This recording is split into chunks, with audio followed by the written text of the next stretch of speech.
Arraignments are underway. Federal involvement. These may be considered. They may be elevated to federal hate crimes. I don't think we know yet, but we'll find out. Oh, there's one of our amazing guests this morning. Let me just change the layout here. Good morning, friend. Good morning. How are you?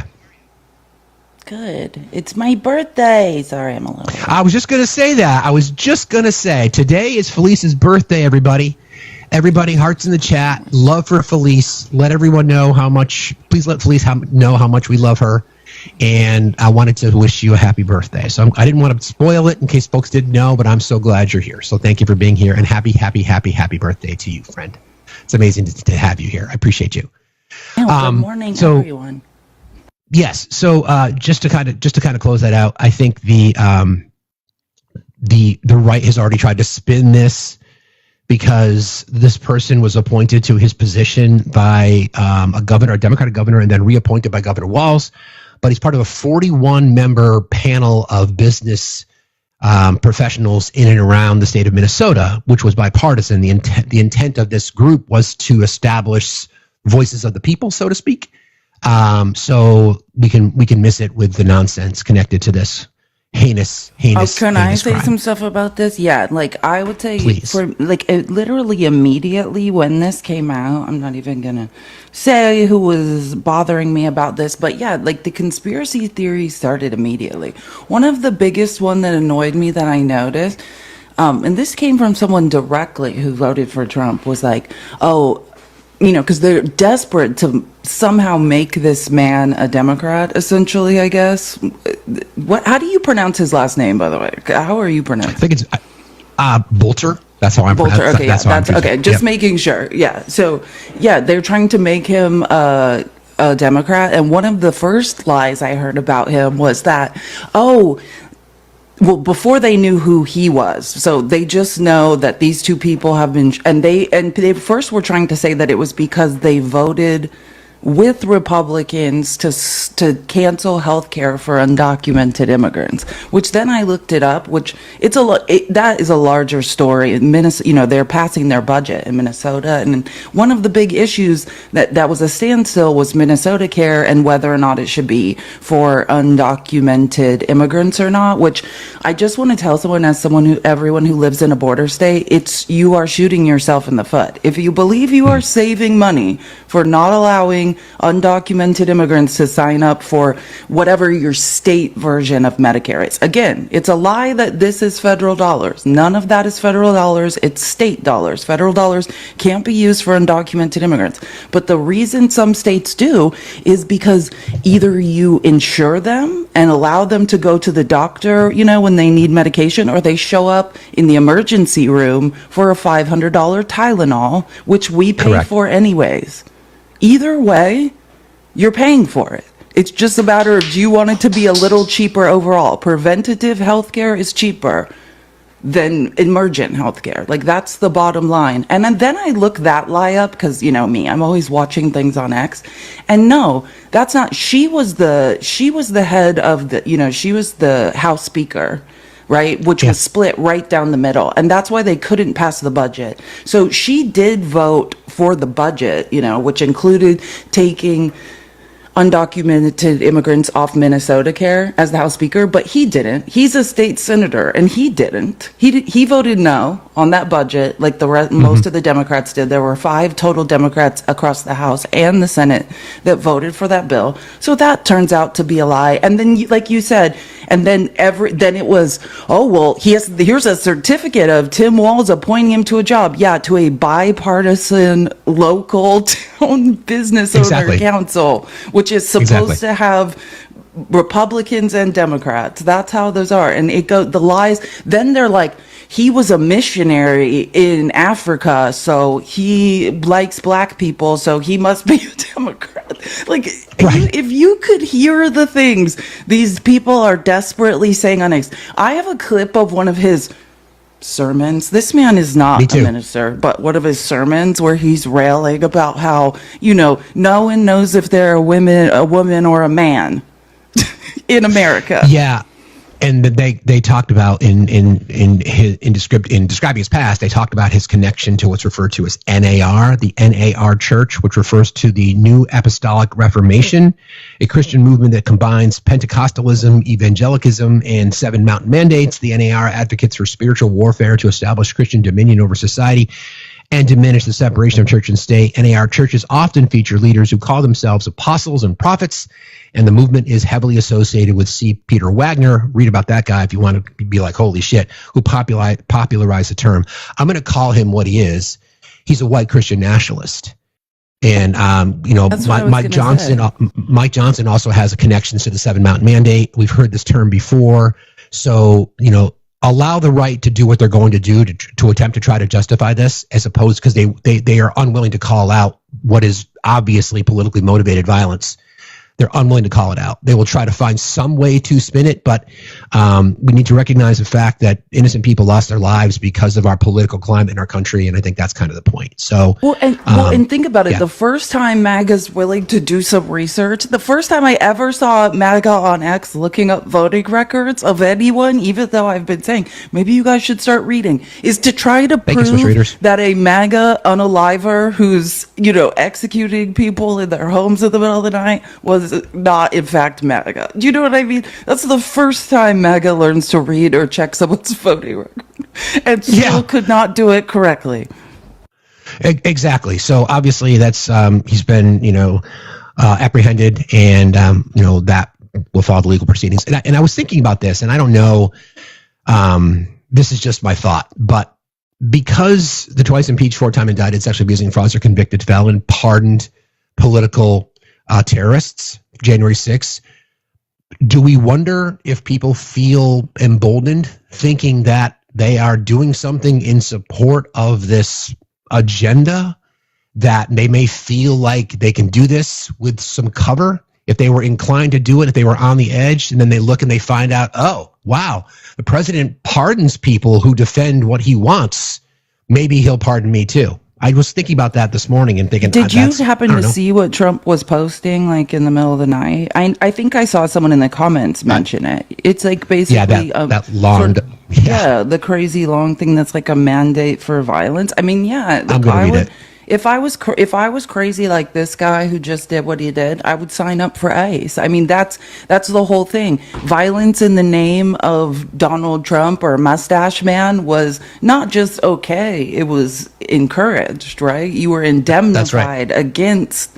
Like, if you think about what this man did, if you wanted to do it legally, become a cop. That's the message I'm receiving. Right? That's exactly right. And they'll protect you. That's exactly right. That's basically what his message was saying. Yeah, we have that sound from the sheriff. I should play this because this is pretty disturbing. The sheriff in Florida. I think I have that. I have that clip too. That crazy. Yeah, I have it. Do you want me? Yeah. I can probably find it too. I got it right here. Presentation from Friday. I got it. So this is what we're talking about. So this is a sheriff in, I think it's Brevard County, Florida.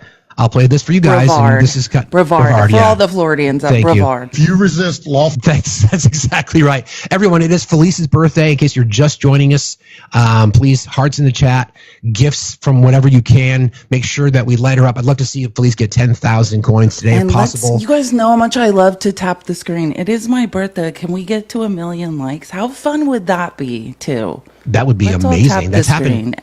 We have no control of anything else. We have no control of anything else. That's exactly right. All right, this is the sound literally from that every time we meet, it gets worse. Resist lawful orders, you're going to jail. Let me be very clear about that. If you block an intersection or a roadway in Brevard County, you are going to jail. If you flee arrest, you're going to go to jail tired because we are going to run you down and put you in jail. This man is 300 pounds. A car in Brevard County, gathering around it, refusing to let the driver leave. In our county, you're most likely going to get run over and dragged across the street. If you spit on us, you're going to the hospital and in jail. If you hit one of us, you're going to the hospital and jail and most likely get bitten by one of our big, beautiful dogs that we have here. If you throw a brick, a firebomb, or point a gun at one of our deputies, We will be notifying your family where to collect your remains at, because we will kill you graveyard dead. We're not going to play. That's a law enforcement official. That's the sheriff of Brevard County, Florida. You heard his words, right? I'm saying, if this guy was just a cop, instead of faking being a cop, the guy in Minnesota, then they'd be protecting him right now. He'd be indemnified from punishment for what he did. He could I mean, that's the scary part. His only mistake was not being a real cop. Truly. This was the statement that Felice was just referring to that I was going to read from you. This is from True Social 11 hours ago. It's a bit long, so bear with me. Our nation's ICE officers, this is from the president. Yeah. Our nation's ICE officers have shown incredible strength, determination, and courage as they facilitate a very important mission, the largest mass deportation operation of illegal aliens in history. Every day, the brave men and women of ICE are subjected to violence, harassment, and even threats from radical Democrat politicians, but nothing will stop us from executing our mission. Again, there's cues when he says these things. I told you guys when he capitalizes things, when he uses certain words. So they're facing threats from radical Democrat politicians, but nothing will stop us from executing our mission and fulfilling our mandate to the American people. ICE officers are herewith ordered by notice of this truth, in all caps, to do all in their power to achieve the very important goal of delivering the single largest mass deportation program in history. In order to achieve this, we must expand efforts to detain and deport illegal aliens in America's largest city, such as Los Angeles, Chicago, and New York, where millions upon millions of illegal aliens reside. These and other such cities, ready for this, are the core of the Democrat power center, where they use illegal aliens to expand their voter base. Bold-faced fucking lie that non-citizens can vote in federal elections. Cheat in elections and grow the welfare state, robbing good-paying jobs and benefits from hard-working American citizens. These radical left Democrats are sick of mind, hate our country, and actually want to destroy our inner cities. And they are doing a good job of it. There is something wrong with them. That is why they believe in open borders, transgender for everybody, and men playing in women's sports. And that is why I want ICE, Border Patrol, and our great patriotic law enforcement officers to focus on our crime-ridden and deadly inner cities. Dog whistle much? And those places where sanctuary cities play such a big role. You don't hear about sanctuary cities in our heartland. I want our brave ICE officers to know that real Americans in all caps, are cheering you on every day. The American people want our cities, schools, and communities to be safe, all caps, and free, all caps, from illegal alien crime, conflict, and chaos. That's why I have directed my entire administration to put every resource possible behind this effort and reverse the tide of mass destruction migration that has turned once idyllic towns into scenes of third world dystopia. Our federal government will continue to be focused on the remigration of aliens to the places from where they came and preventing the admission of anyone who undermines the domestic tranquility of the United States. To ICE, FBI, DEA, ATF, the patriots at the Pentagon, and the State Department, you have my unwavering support. Now go, in all caps, get the job done. You just missed, you were reading and you were beautiful. Wow. You were reading. We just had a better military parade. Someone just look how many coins I have. Holy you cow, just there missed, you go. Literally, something just happened while you were looking down that was better than Trump's entire military parade. Thank you. There you go. Like, there was like a flyover of plane. It wasn't someone just holding a drone walking slowly. Well, you heard it. So what I do find interesting, of course, is then the pivot away from his mass immigration deportation policy, because farm workers and farm owners and hotel and leisure were suddenly like, you're killing our business, my guy. And here's the statement. Here's in his own words about how, we got to fix this because some of my corporate donors have told me. I just want to point out one thing you read. Yeah, the most, sure. And I think someone, I'm sorry I didn't see whose name it was, but someone identified it. Yeah, like this is the point. And whether it's true or not, since the dawn of QAnon, these people believe Trump is sending them secret messages, right? In these posts he's doing that, think truths. About it. He said radical Democratic, or he did not say Democratic. He didn't say the adjective. He said Democrat politicians because MAGA can't doesn't know what an adjective is. But anyways, he said radical Democrat politician who was just unalived in Minnesota, right? And he said the most disturbing part of that whole thing is when he says ICE officers are herewith ordered by notice of this truth. There's no legal standing in that, but this is them saying, I've been mandated. This is why I always said with the J6ers, I don't even blame those people for being at the Capitol. He told them to be do you know what I mean? Like, exactly. We have never held the people responsible who planned January 6th, who told those people to do what they were up to. Correct. By notice of this truth, to do all in their power to achieve the very important goal of delivering the single largest mass deportation program in history. Notice, but and only in blue states. Just know the corporations who are actively running ad campaigns, as someone who works in advertising in Mexico, saying, "Hey, we have a job for you. Come, just get here, and you'll have a job." Yeah, that's Arkansas. Yeah, that's exactly. Mississippi. That's Louisiana. Exactly. They're actively running ad campaigns, recruiting undocumented people to come, and they have a job in meatpacking plants and in the fields. And for some reason, Trump's only targeting, what he says, or, quote unquote, the way he describes it. I'm not going to say the words, but yeah, GHETTOs, which is what Correct. Mustache Man called where, the Jews were living. Correct. I mean, again, I'm glad you called that out, because notice the cities that he identified, and then he connected Democrat, then he connected election fraud, he connected illegal votes, so it's all part of the plan, right? Again, they're consistently on message. But the irony, in case you guys didn't know this, is that there's been a massive shift in his immigration policy, and well, let him tell you himself. I had a statement today about farmers. Our farmers are being hurt badly by... they have very good workers. They've worked for them for 20 years. They're not citizens, but they've turned out to be, great. And we're going to have to do something about that. We can't take farmers and take all their people and send them back because they don't have maybe what they're supposed to have, maybe not. And you know what's going to happen, and what is happening? They get rid of some of the people because, you go into a farm and you look, and people they've been there for 20, 25 years, and they've worked great, and the owner of the farm loves them and everything else, and then you're supposed to throw them out, and you know what happens? They end up hiring the criminals that have come in, the murderers from prisons and everything else. So we're going to have an order on that pretty soon, I think. We can't do that to our farmers, and leisure too, hotels. We're going to have to use a lot of common sense in that. This is how senile this man is. Listen, and let's be clear about what happened. Some very rich friends of his called him up and are like, "Hey man, you built your businesses that eventually went bankrupt off the backs of undocumented labor. I'm just trying to do the same. I gave you millions of dollars to your campaign, and now you're making my life really hard." And he's like, "Hey, I want you guys to know we need to somehow leave all the people who are cleaning, shit in hotel rooms, in toilets in hotel rooms alone, and people who are picking food, but they're still unalivers and horrible people."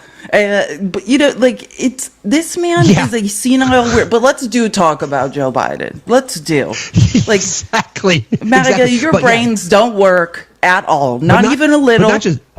Not just that, Felice. It's like, well, these people are, they're hard workers. They could be fine people, but if we deport them, then the criminals are going to come in and take the jobs.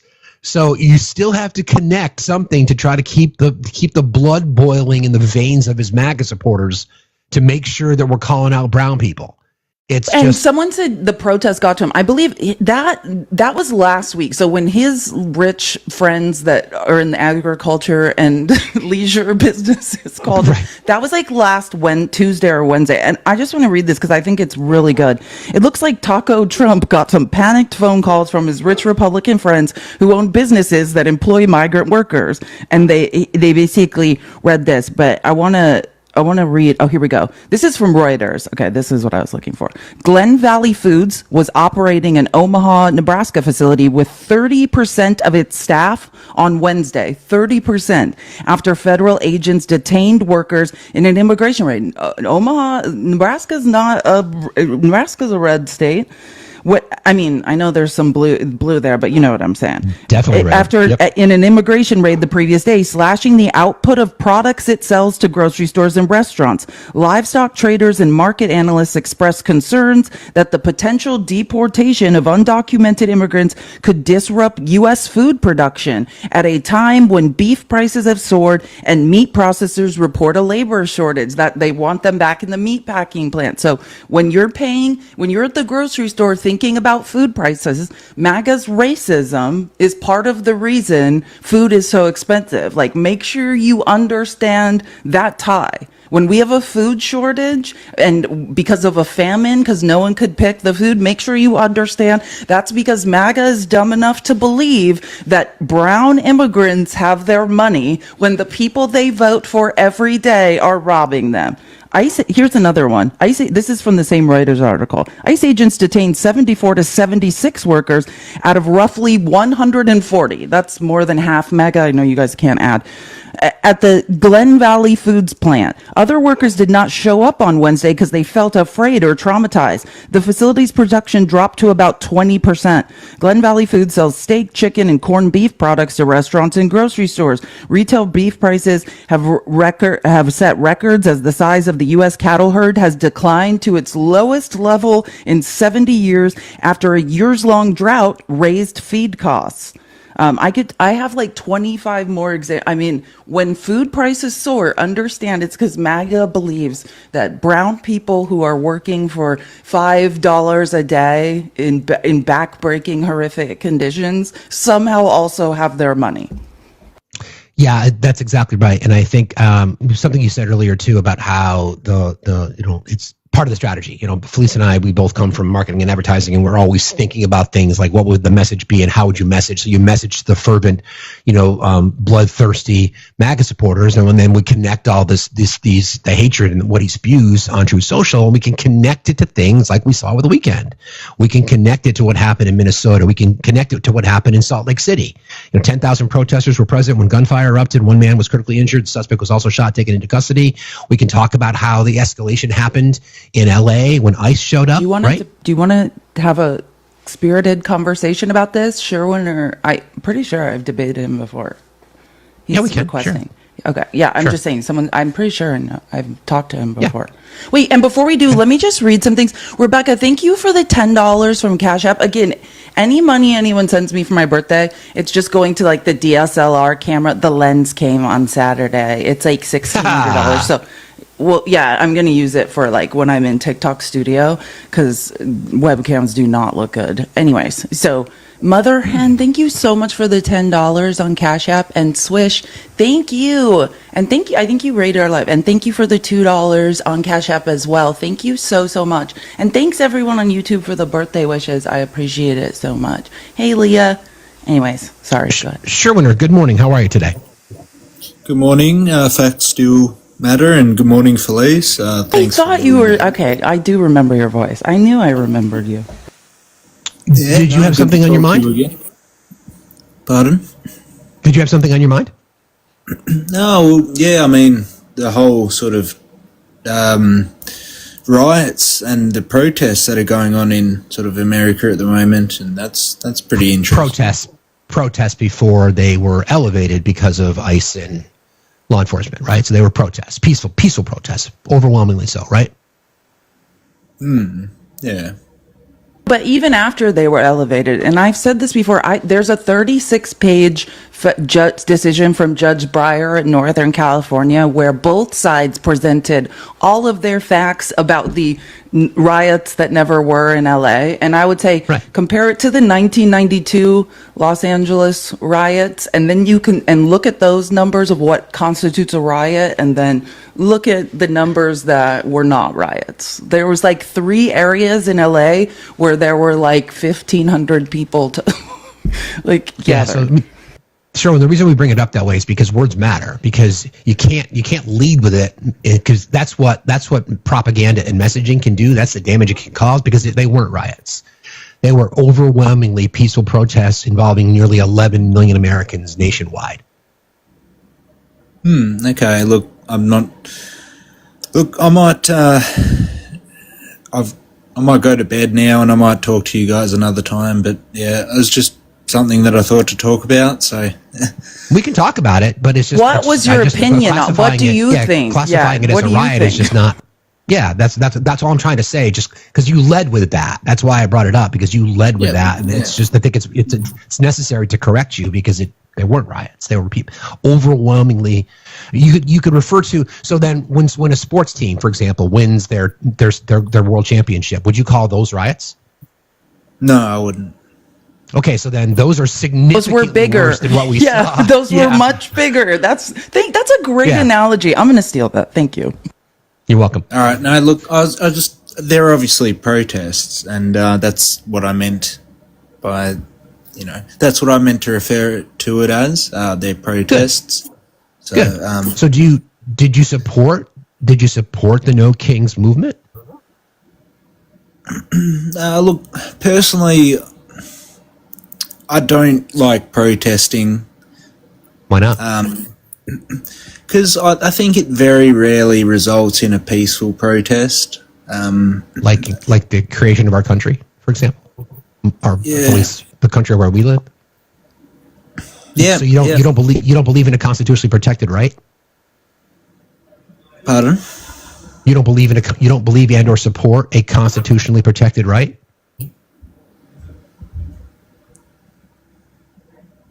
No, of course I believe in that. So I don't understand your point. I just don't like protesting. You don't like, so you just want to sit by and just let fascism take over? No, not at all.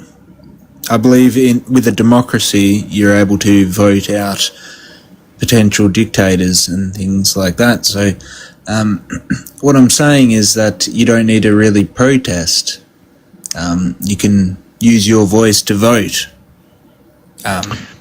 in a democracy. Why do you think that the founding fathers of our country put within the First Amendment to our Constitution the right to peacefully protest?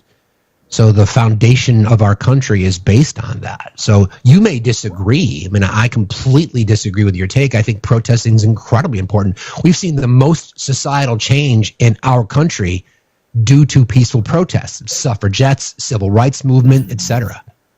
See, I just look at the protests, though, that happen, that stop major highways from, flowing with traffic, and these people just sort of set up a bus or like a camper van or something and stop complete traffic from flowing, and it's just like a destruction to everyone. So what? People's rights are being taken away, Sherwin.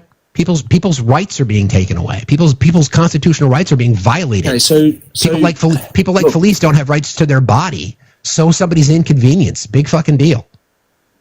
If you are late to work because of a protesting, but most important, like when I just want to say something, we're talking about we're talking about like near a freeway off ramp in Los Angeles, and you'd have to understand Los Angeles. This is near downtown, so I think you have a fundamental misunderstanding. If you try to block the 405 in LA, you're going to die. Like you're not going to miss. True. Yeah, but I'm just trying to say, I think. Let me just say what I think. Like when you watch the news. And Fox News, and I'm not just Fox, but a lot of news are like, here are these like isolated instances. Maybe there were like 8 instances that look like something horrible is happening. And you just replay those and you get it in your head like Los Angeles is burning down. I would posit you have a fundamental misunderstanding of the size of Los Angeles and the size of those few protesters. Yeah, Most look, people in did not Australia, feel like, that at all in Los Angeles. That's what we're trying to get you to understand. Like, that's a small area in downtown Los Angeles where protests were going on, and then they spread once Trump incited people's rage. But even after rage was incited, there was 3,500 protesters. That's still smaller than what happens in Philadelphia with the Eagles with the Super Bowl. Much smaller. Like, I think this is what I'm trying to get in people's heads. It's the same way Trump says undocumented immigrants are committing crimes. They're not. There's no mathematical correlation between immigration and crime. As a matter of fact, it's almost like an inverse correlation. Like, right? Like, if I, as a woman, I should be worried about white males way before I worry about undocumented immigrants. That's not to say, though, an undocumented immigrant has never committed a crime or never unalived someone. It's just once you start analyzing the data, it's a different story. I'm just saying, I think you think some sort of emergency happened that did not happen. And that's what I would say for anyone who believes there was a riot in LA, then I think you probably went to Disneyland once when you were 4. That's not in LA. That's Orange County. You still haven't been to LA if you went to Disneyland. I think people have no concept of the massive size of LA, nor of the size of the LAPD. It is a military. Sure. The LAPD is a military. They are equipped to put down any size of riots. They are very experienced with it. There's nothing that happened that they weren't already laughing at. Like, the LAPD are a bunch of sociopaths. They love to put down what's the LAPD peaceful protesters. The Los Angeles Police Department? What? Yeah, I know what they are. LAPD. I've seen an LAPD cop car when I was in LAX airport in 2013. But what I'm sort of saying is, like,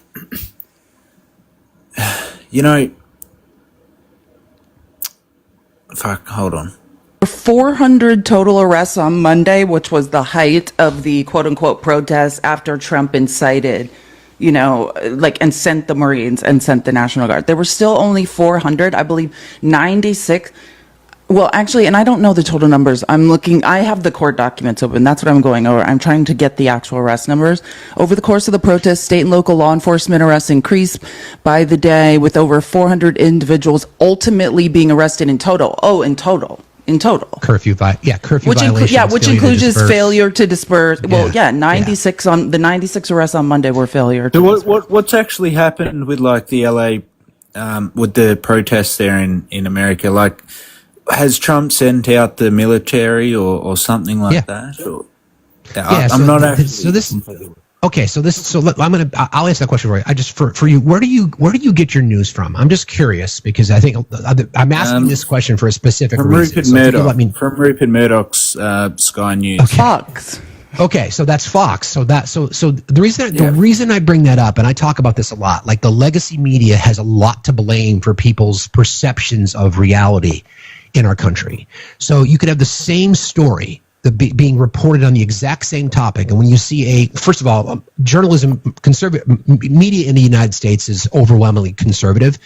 But you're going to look at people will say, CNN or NBC, they'll call it leftist rags, whatever. They're going to report the same events differently. They're going to say the militarized LAPD and the jackbooted, Marine Corps coming in. They're going to talk about how people's rights are being protested, but they're going to sensationalize it.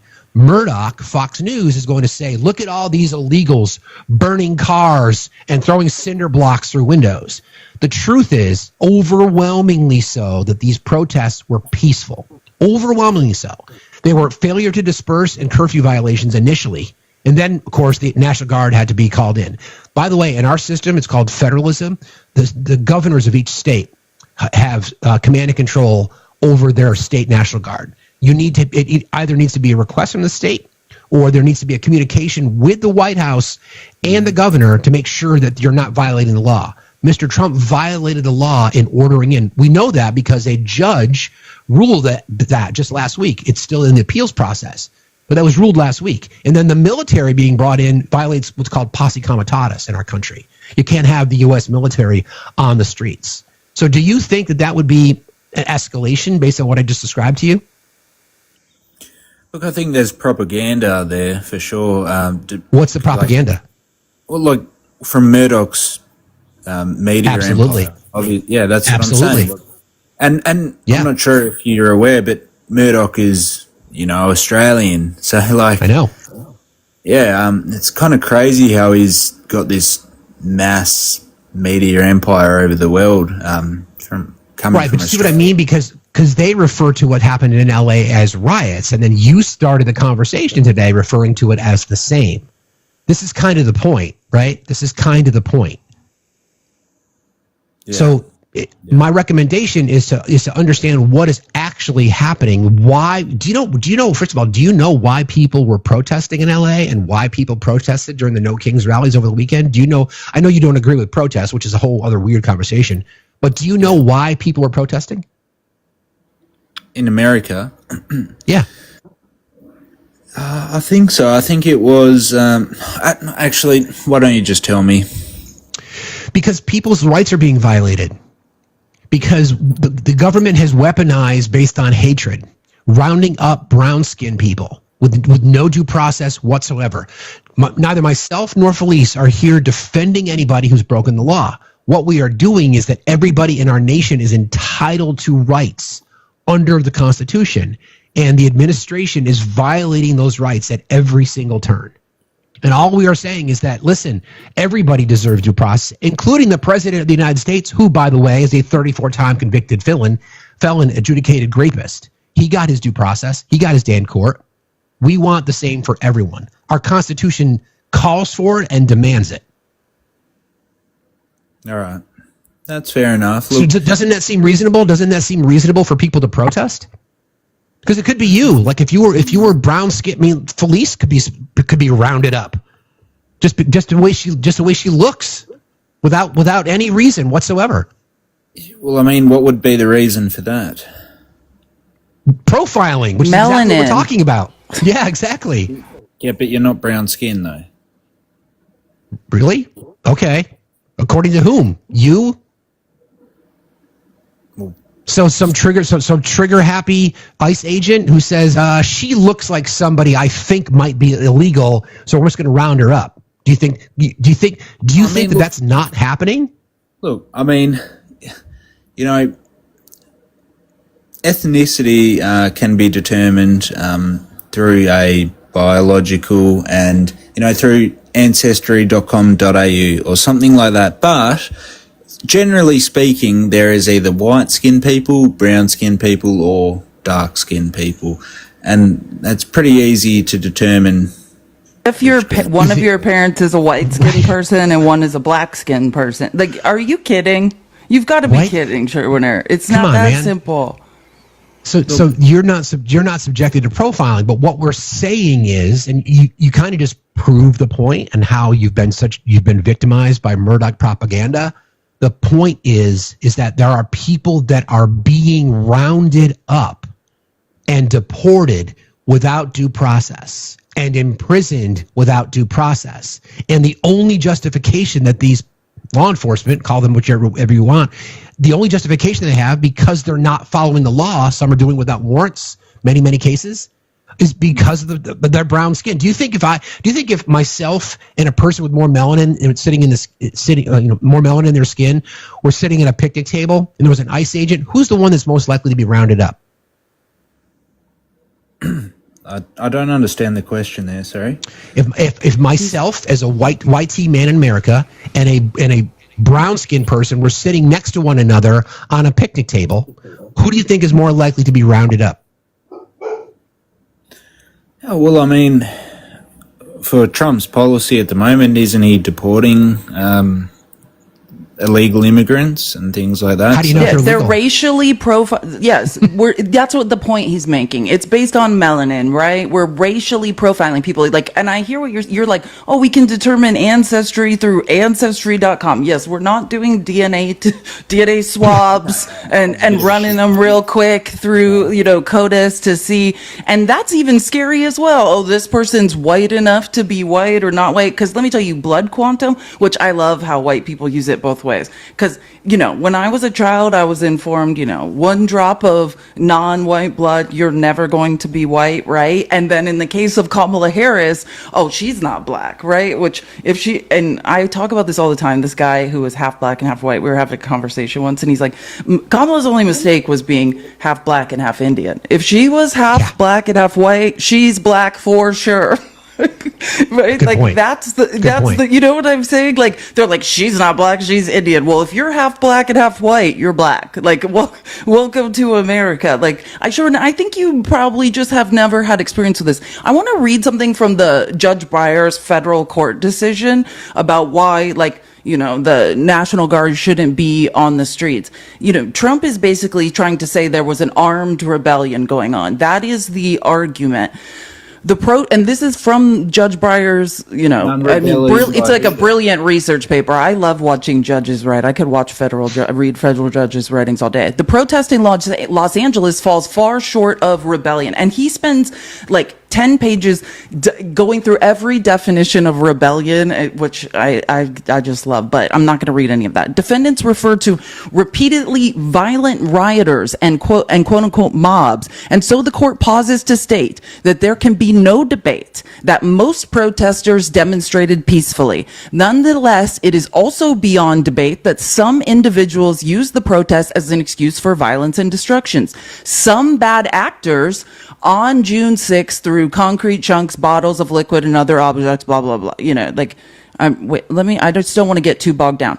And this is his point, right? After going through all of these definitions of rebellion, because Trump's trying to define a rebellion as if one person throws something, I can turn the military on U.S. citizens. This is Judge Breyer. Violence is necessary for a rebellion, but it is not sufficient. Even accepting the questionable premise, and he says questionable because he doesn't believe it, that people armed with fireworks, rocks, mangoes, concrete, chairs, or bottles of liquid are quote unquote armed in a 1903 sense. He's saying they're saying people threw water on officers, and that's the same as being armed in a militia in 1903 with a pew-pew, with a firearm. And he's saying that's absurd anyways. The court is aware of no evidence in the record of actual firearms. In all of these hearings, Trump's lawyers had no evidence that anyone actually had a pew-pew.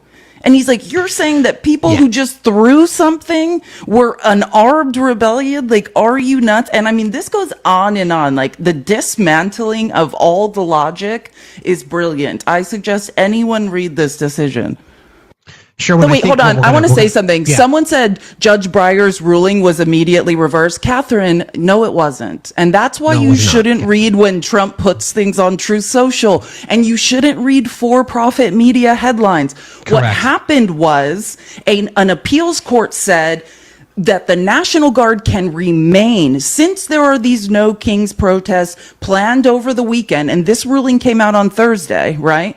Since there are protests planned over the weekend, the National Guard can remain sleeping on the floor of a warehouse in anticipation that anything should happen. And then when the appeals court meets on Tuesday, then we will decide more. That's it. That would be if you could read, but you can't. So Sherwin, I guess what we're and I want to move on because I want to bring up a special guest, but I think what Felice and I are asking, and the chat is asking, is just try to be more informed and not headline click and use alternative sources. Don't just mainline Rupert Murdoch and Fox News. So good luck. Have a good day. I want to bring up a very special guest because as part of our recap of 96 hours in America, now 72 hours in America, Mr. USMC Angry McVet, Matt, was involved. So first of all, good to see you. Glad you're here. Thanks for doing this morning. I thought what I would do is just to kind of give you as much time and or space to tell us what your perceptions of, what you were involved in, as much detail as you want to share. And then I got a million questions for you. So thank you for being here, my friend. We're glad you're safe. Our favorite jailbird is here. We're so glad you're alive. We have a escaped convict on our live. This is awesome. How was the chipped beef? How was the chipped beef and mac and cheese? Was it good? I wouldn't know. They didn't give us any No food or water. while we were in there. Jesus. Yeah. So, all right. I guess we'll start. I'll give a quick recap. On Friday night, there was a planned press conference at the Supreme Court with a couple of anti-war veterans organizations, Veterans for Peace and About Face. And so they had about 100 veterans there, who were all coming together to speak out against the militarization against our citizens in the country, the use of Marines and the National Guard against citizens in LA, this ridiculous fascist-esque military-style parade for Donald Trump's birthday. And, just talking about how that money could have been used, the money that we've spent on this could be better used. And that we don't want to continue to be used as props or the reasons for why this is happening. The press conference was pretty standard. It had some speakers and whatnot and everything, and lasted about. Matt, you said it was on the steps of the Supreme Court. Yes. Okay. Yep. Lasted for about I don't know, maybe about an hour, and then wrapped everything up. And they're like, okay, let's walk across the street to the Capitol building, take a picture, and then we'll be done. And we were like, all right. So we walk across the street. Everybody kind of gets in front of the barricade fence things that are there. They take the picture, and then as soon as the picture was taken, about 30 to 40 veterans just jump the gate and start running towards the steps. Myself included. We sprinted towards the steps right on the Capitol, got to the steps, and we sat down, and immediately unfurled the banners and everything that they had over in front of the Supreme Court, started chanting our message about, not in our name, we want benefits, not whatever the hell this is, pull the military off our streets, all of that, right? Probably about 45 minutes, we were able to, I put this in my Substack earlier, or last night, that, I don't think the Capitol Police were prepared for that, for 50 something veterans to be staging a sit-in protest, on the steps of the Capitol, because they had to call people in because there were so many of us.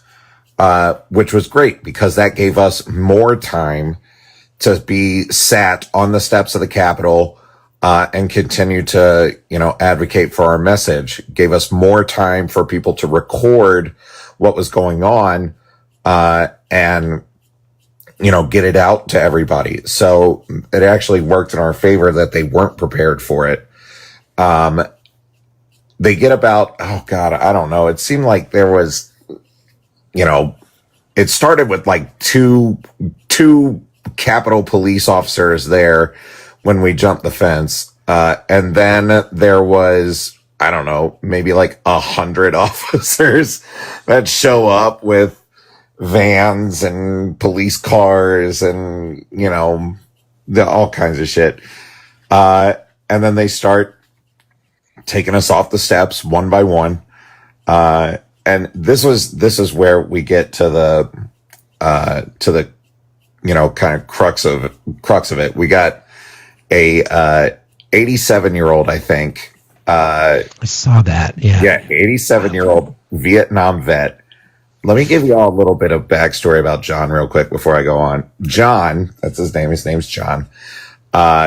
When we initially jumped the gate, and went, John maneuvered his walker over the fence, and started coming also, right? Yeah, John.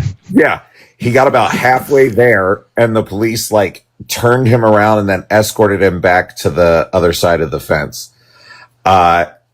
And then when all of the officers were paying attention to us on the steps and they were trying to figure out how they were going to get us off, John was like, oh, they ain't paying attention to me anymore, and went across the fence again and started walking towards he gets about halfway there. And the police are like, sir, you have to go back. And John's like, no, I don't think so. And tries to maneuver around them. They're like, sir, if you keep going this way, we're going to arrest you. He was like, okay. And tries to maneuver around them again. And then that's where you saw the video and everything of them, flexi cuffing him and taking his walker and everything. And John's a legend. John is an absolute legend. Absolute legend. When we were in at the police station or whatnot, and in booking and processing and everything, he was like, "Don't worry, guys. This happened to me a couple of months ago at Standing Rock." Like, Matt, do you know the guy, or is it John? I can't remember his name. I have the video somewhere. There's this guy. He's definitely over 80 or something. Like, and he goes and like he has like this long like PVC pipe tube, and he's a veteran, and he like chains himself to things. Oh like, yeah, no, that was a different guy. But a different patriot. different patriot. 85. Yeah. And he's got people like pouring water in his mouth while he's like has a PVC pipe around his hand, so they can't get him off of whatever he's chained to. Yeah. No, that was a different guy. But very much another one of those guys who was at Standing Rock also, as far as I understand. Like, so I mean, like, these guys are just absolute legends. Like, I told John, I was like, John, I can't even imagine being alive at 87, much less. Thank you, Jennifer. Much less out here getting arrested for my beliefs at 87. So good for you, dude. Yeah. They take us to, so anyway, they get all 50 of us or whatnot, in the vans and whatnot, and transported.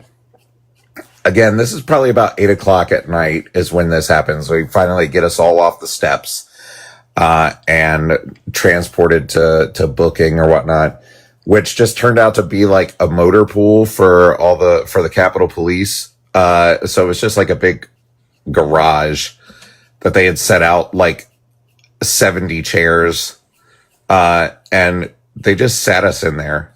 And from probably about like 9:00, no, probably like 8:30, I was in that room. Well, all of us were pretty much in that room from about 8:30 at night until about 4:30 the next morning. And, you know, we had to fill out some paperwork and things like that. And, you know, and then conveniently the biometric data machines, you know, for fingerprints and pictures and whatnot, like, that was conveniently not working at that location. So then they had to transport us to headquarters. And then, you know, so I was detained, from probably about 8:00 on Friday. And then I got released at 5:30 in the morning on Saturday. So that entire time that we were in there, they didn't offer us any water, no food or anything while we were in there.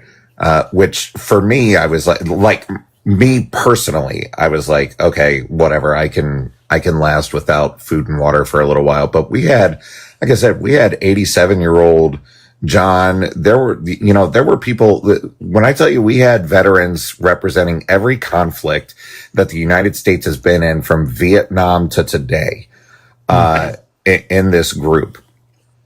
You know, so I mean, like, we had some older people that were there that I was like, all right, don't give me blood pressure meds. Yeah, exactly. I was like, is it time for someone's medication? Yeah, right? You know, I was like, don't give me anything. I don't give a fuck. But like, can you give John and these other individuals who, you know, probably aren't used to being awake for 24 straight fucking hours, something to drink, please? Because I mean, like, come on, man, a little bit of human empathy would go a long way here.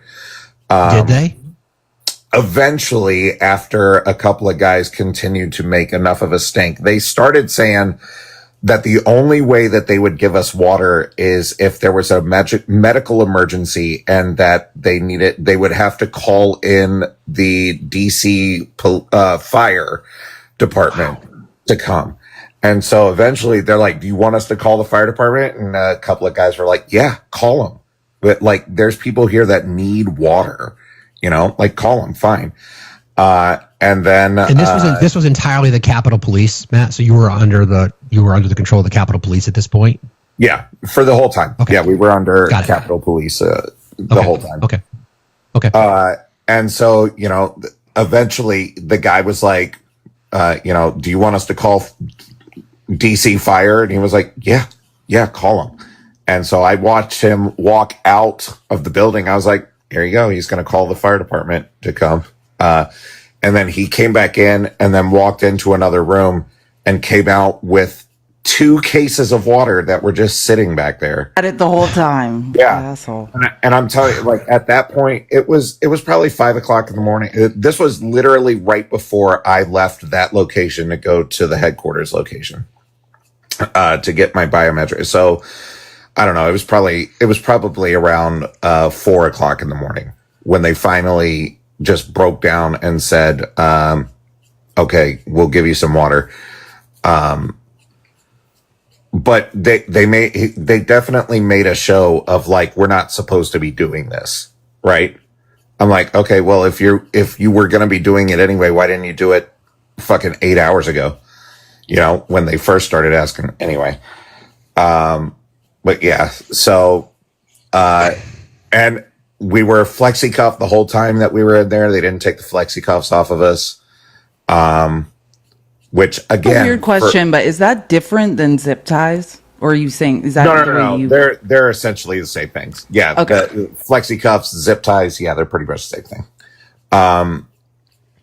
They left them on us so that, which again, I was like, if it was just me, I wouldn't give a fuck. Like, I didn't care, but we had, older I individuals. enjoyed it. Yeah. Oh yeah. No, I was all about it. So the entire time you were there, you were flexi cuffed the entire time? Yes, the entire time. I was in flexi cuffs from 8:00 the night before until 5:30 the next morning. Including the 87-year-old man? Yeah, all of us. Yeah. Behind your back? Now Or in front? they did start moving our hands in front of us throughout the night. And I do wanna just full transparency here. John, the 87-year-old, managed Interview him. Can you find John and bring him? Yeah. I'm working on let's it. find John. Yeah, we need to find John. John is an absolute legend. Let me tell you, we're sitting. Veterans are equally some of the most serious and most unserious people you will ever meet in your life. Let me give you an example. It's probably 2:00 in the morning. And we're still sitting there. And I look over at John, and he had somehow managed to get his hands out of his flexi cuffs and was wearing his flexi cuffs like glasses on his face. Yes. John for the win. John he was like playing with them like they were scissors and whatnot, like in front of the police. Like, they're all watching him do this. Like, he turns to us and he's like, I told a couple of ladies at the home that I was going to DC and that I was going to bring them something back, but I guess all they're going to get are these. And he holds up the cuffs. I'm like, John probably is a king in that nursing home. Like, John's living like a king.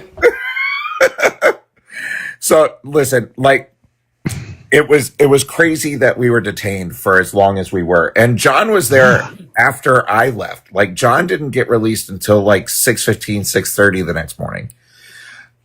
And there were still when I left, there were 6 people at headquarters and 7 people still at the first location waiting for transport. So, there were people that were probably detained, for, 28, 30 hours. Or I'm sorry, not 28. like 17, 18, 19 hours, by the Capitol Police for this. They charged a lot of us with, crossing a police line, and that was it. That's what most of us got charged with, as far as I know. But I also want to highlight real quick that, like, at no point was anybody violent or aggressive, with the police while we were there. We didn't resist anything. When they started telling us to get up and move, we got up and moved, right? There was a couple of people that were like, I'm gonna, make you move me. And they did, but they didn't resist them. They didn't actively try to stay, they didn't fight back. Because I know a lot of people have started saying, that, like, oh, look, it's what they did on January 6th. Like, no.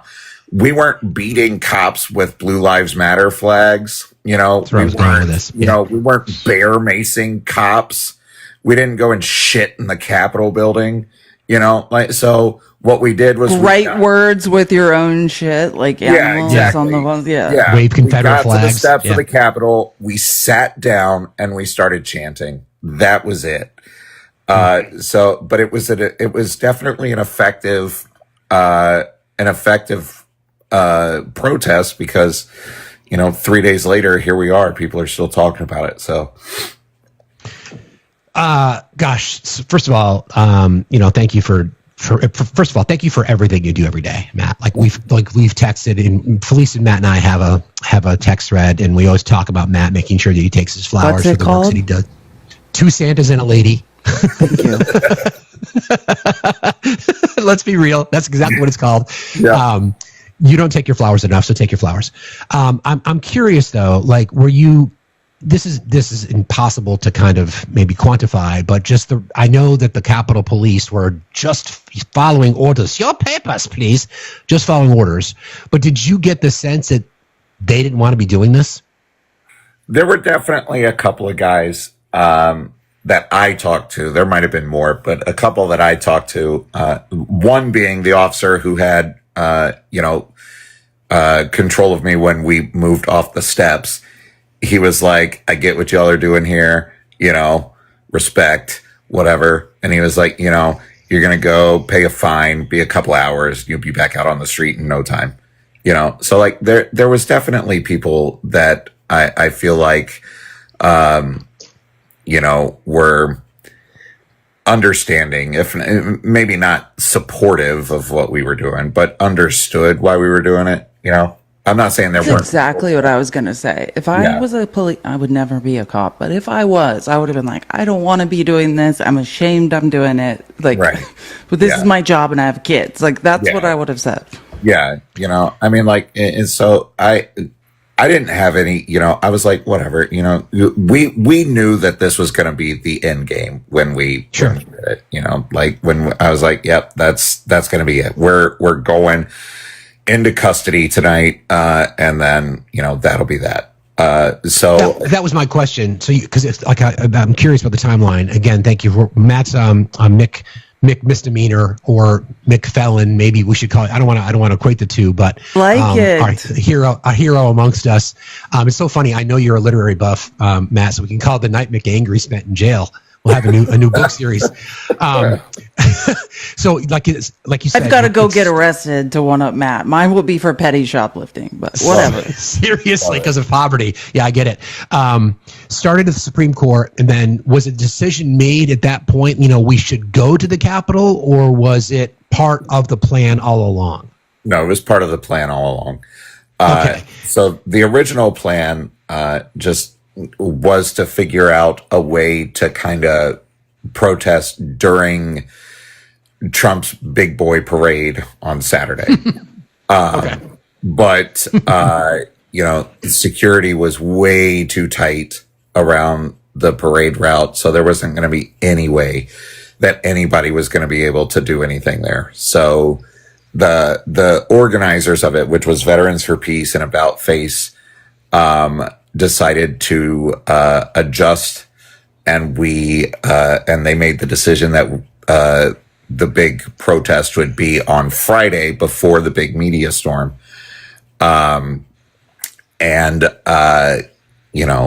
Do a peaceful protest at the Capitol. And so that was kind of the mindset behind it. So, I mean, like they knew, that was going to be, they had jail support set up, before, we went to the press conference at the Supreme Court. So like that, they're like, okay, this is what we're doing tonight. But yeah, so it was fully, everything that happened was planned. It wasn't anything that was just, seat of our pants, jumping the gate, right? It was fully planned, and yeah. Can you name the organizations again really quick? So if people want to donate, it's Veterans for Peace, and I couldn't remember the other one. About Face. And Veterans for Peace. If you want to donate, these are pretty veterans. I know Veterans for Peace well. Like if you want to donate, Veterans for Peace and About Face are great nonprofits you can donate to and support their causes. Yeah. So I was thinking about you after, once we found out that you were okay. By the way, happy belated Father's Day, my friend. Thank you. I was thinking about the juxtaposition that you must have been kind of witnessing as you went down there. We know of your passion for what it is that you do and how you stand for veterans' rights, 10 toes down every single day, rights of the marginalized communities. We know where you stand, and we're all grateful to call you a friend in our community. And I was thinking about that, and I'm thinking, okay, Matt's there. He's protesting. He's following his oath. He's defending the Constitution as he took an oath to. He crossed a frickin' barrier and sat down and protested silently. And I was thinking about you as the parade, the big boy parade is happening. And then the No Kings protests were happening over the weekend. And Alex Padilla being hogtied. I was thinking about what must have been going through your head when all that was happening. This isn't normal. This isn't what we do here, or at least it shouldn't be what we do here. Obviously, it is what we do here because it's happening. But I feel like it was kind of, that holdover from when I went to Claudia's office last week with that story about that 17-year-old foster kid that got arrested by ICE out of his foster home. I was like, what are we doing? What are we doing here? Right? Like, is this seriously who we want to be? Is this who we want to be? It's not, is this who we are? Because this is who we are, because we're doing it. Right? There's no question about that. This is who the United States is. So now the question has to be, is this who we want to be? Right? Do we want to be the nation that's rounding up 17-year-olds out of their house? Do we want to be the nation that's detaining sitting U.S. senators for questioning the Secretary of Homeland Security? Is this who we want to be as a nation? And so like, that was kind of the whole thing. Like, well, I don't want to be this nation. I don't want to be this people. So we, that was kind of the whole, in my head, like I needed to do more. I tell people to stand up for what they believe in all the time. And then when given the opportunity to do it, there wasn't any way that I was not going to do it. So, spending, 12 hours in police custody seemed like a really small price to pay to push a message across. So. Yeah, right, of the people to peacefully protest, right? Somebody asked a question in the chat, Matt, about the video that we saw of the POW flag lady. Yeah. And how that interaction came about. Yeah. Okay. So this was the next day. Looking to spend another night in the DC Hilton, apparently. No, I'm kidding. I was, listen, I got on the phone with my wife when I got out of jail the night before, or the morning of, I guess. Bless your wife for putting up with Yes. I know. Hearts in the chat for Mrs. McKendrick. Listen, absolutely nothing I do I would be able to do if I didn't have the support of my wife. She's, 100% in support of everything that we're doing. And if I didn't have that, I don't know if I'd be able to go on, because it's her support and care and love that keeps me moving. So what you're saying is that she's the one that should actually be going camping in Camp Off 2025. She would outlast everybody. Like, she's like an emergency negotiator. She's like talks Matt off ledges. Like, I can imagine what being Matt's wife entails. I can't imagine it. He wears many hats. What a hero. We've been married for 20 years. Everything. She's put up with a lot. So, goddamn, she deserves it all. All right. So I called my wife when I got out of jail, and I was like, I promise I won't get arrested again, blah, blah, blah. Right. All right. Fast forward to about noon. And we're at the No Kings protest there in DC. That wasn't supposed to happen. Like, they weren't advertising that there was going to be a No Kings protest in DC. You hydrated and went right back out. Yeah. I was working on 3 hours of sleep at this point. Was back out there. We heard the protest coming down what used to be Black Lives Matter Plaza, right there, headed towards Lafayette Park, right in front of the White House. Yep.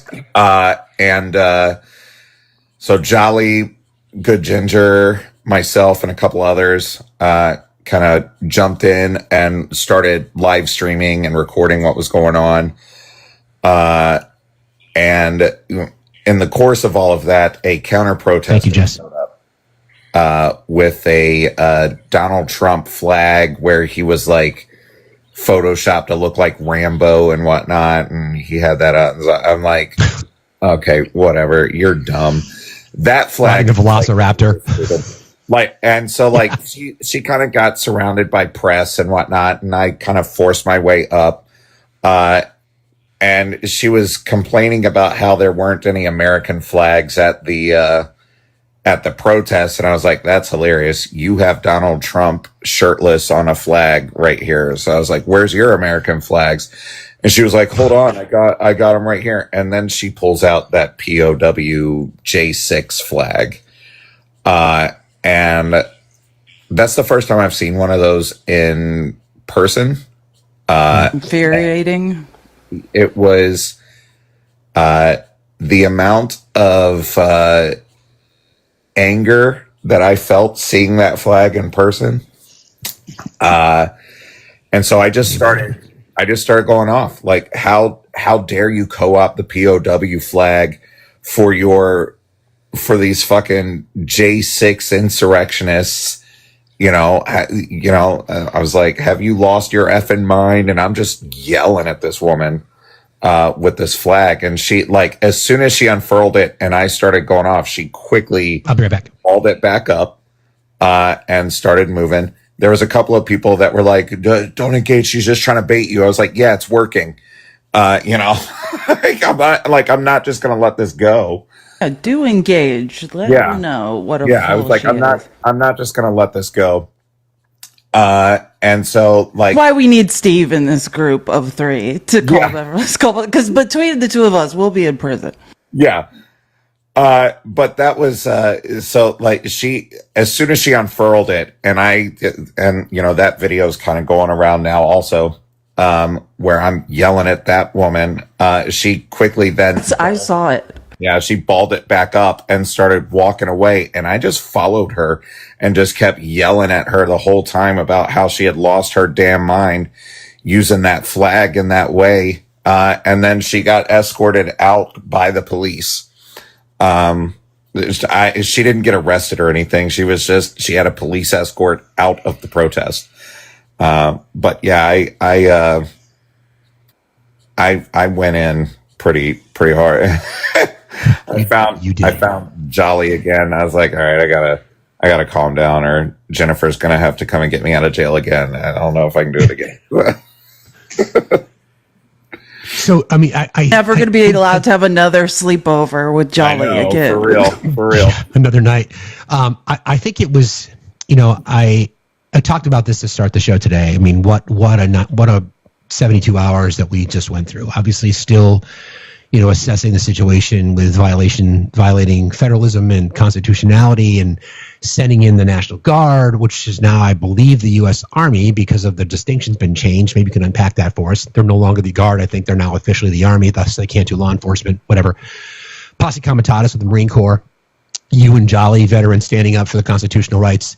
And then those, because of that, because so many people in our country, 77 million or so, have been indoctrinated. The people that are literally standing up for the Constitution are the ones that are being criticized publicly, are the ones that are being called out, are the ones that are being called a traitor. It is just, I know you talk about this a lot in your show, and it's mind-boggling to see how the right wing is trying to spin this now. It's crazy to see that. People expressing their constitutional rights, right? Yes. Yeah. If I had a nickel for every time I've been called a traitor in the past 4 years, I'd be able to retire everybody. But it's absolutely insane that one thing that I was talking about with some of the veterans while we were in custody was just like how we can't understand where the line is for other veterans in this country, right? Like, where's the line for you all? Like, we thought it was going to be when he started mocking John McCain, but that wasn't the line. He got a pass for that. And then it was going to be when he trivialized the Purple Heart medal that some guy gave him. I was like, this has got to be it. But it wasn't that. It wasn't when he called us suckers and losers. It wasn't when he, said James Mattis was an overrated general. It wasn't when he disrespected Arlington National Cemetery for political purposes. It wasn't when, he activated Marines to go against U.S. troops. Like, so the one thing that continues to confuse and just boggle me is, why does he get as many passes as he does? Like, what is it about? I'm clearly missing something, because I don't understand why Donald Trump gets the amount of grace that everybody is giving him, that all the MAGAs are giving him. I don't understand it. And it's, that was a thing that we talked about. So when they're like, oh my God, these people that went to the Capitol on Friday, they're traitors to their oath and whatnot. I was like, no. We're literally enforcing our oath by doing that. And we did it. Exactly. We did it peacefully, and we did it in a meaningful way. Nobody got, seriously hurt. There was a couple of people that trying to get across the barriers, that got a little bell rung. But they were okay. Sure. But this is this whole thing was meaningful and impactful in a way that honored what we said we swore an oath to. The Constitution of the United States is for the people of the United States. And we swore an oath to the Constitution, and by extension to the people. And when the military is being used against the people, we have an obligation to stand up and speak out against it.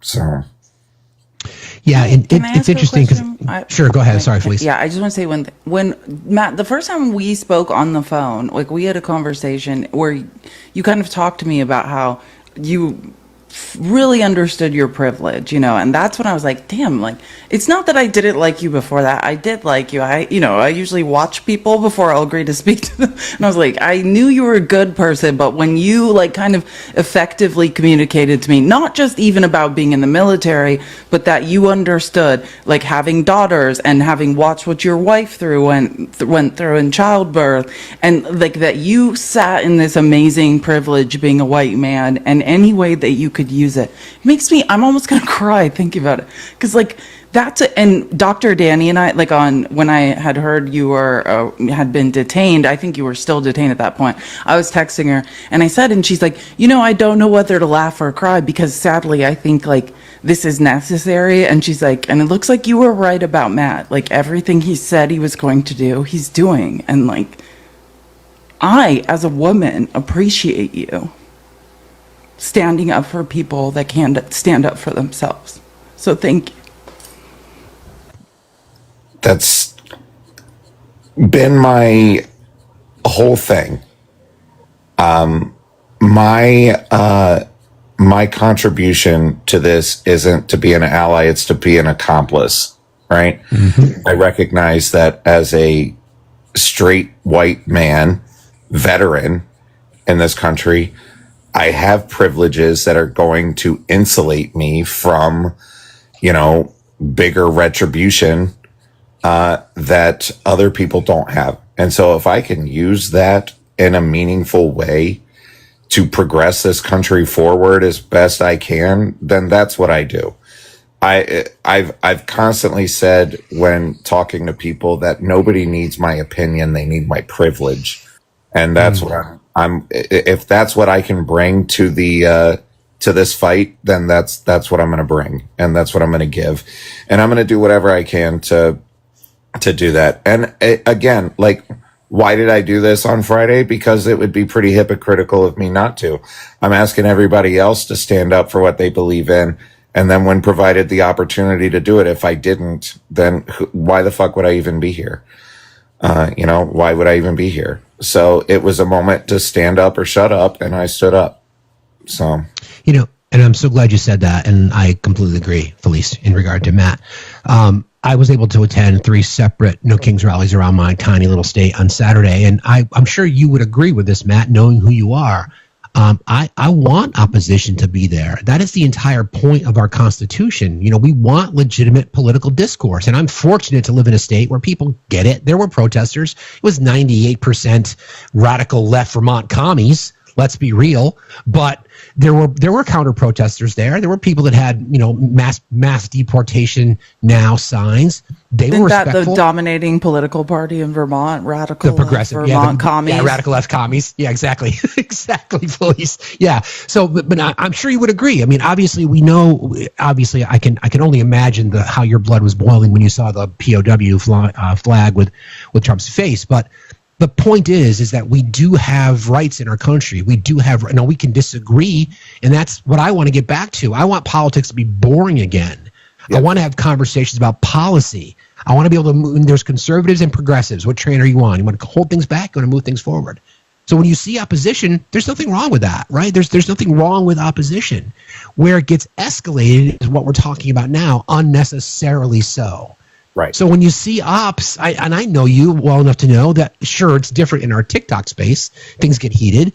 But face-to-face, I know you would have a conversation with somebody if they were serious, if they were sincere. Sure. And I think we all desire that, right? Yeah, absolutely.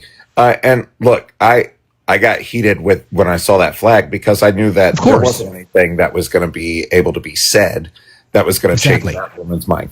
She's gone. Right? Anybody that pulls out a POW J6 flag and proudly waves around, that person is lost. There is nothing that I would be able to say that would cause a light bulb to go off in her head and be like, oh man, I'm on the wrong side of this. You're lost, right? And so for those people, the only thing that I'm going to do for those people is shame them back into the hole that they crawled out of. That's the only thing I'm going to do. But if people came up to me and wanted to have an actual conversation, then that's what I would do. I would have a conversation with people. I'm not, sure. There are, case in point, after everything on Saturday, the protests and whatnot, we went to a restaurant, me, Jolly, and a few others, and some people that were clearly there for the Donald Trump parade came in also and sat at the bar next to us. And I don't know where, I forget how it came up, but turns out that they also live up here in central New York, right? And so the conversation between these I guarantee we would be on complete opposite ends of the political spectrum. But when we took that out, right? We took the political discourse out of it, and we're just talking to each other as if we were people. We were talking about the area, right? We were talking about, like, oh man, there's some good fishing over here. Like, oh man, yeah, I enjoy getting out on the lake every now and then. It was just people, and I feel like for every red hat, Donald Trump tattooed MAGA lunatic that's out there, there's people that are just people also. That are like, maybe they don't have all of the rest of the information. Maybe they only get one side of things because, through whatever reason, they only watch one side of things, right? But they're just people also, and you can have conversations with people like that. You can have conversations with people that are like, that thought that this was the most patriotic thing that they'd ever seen, with the U.S. Army walking down Constitution Avenue and everything, right? Like, this was, that was all, patriotism to them, because that's what they think patriotism is, right? Because they haven't been introduced or exposed to anything else. We're all just a product of our education and experience through our life. And if that's all they know, then that's all they know. You don't know what you don't know. Right.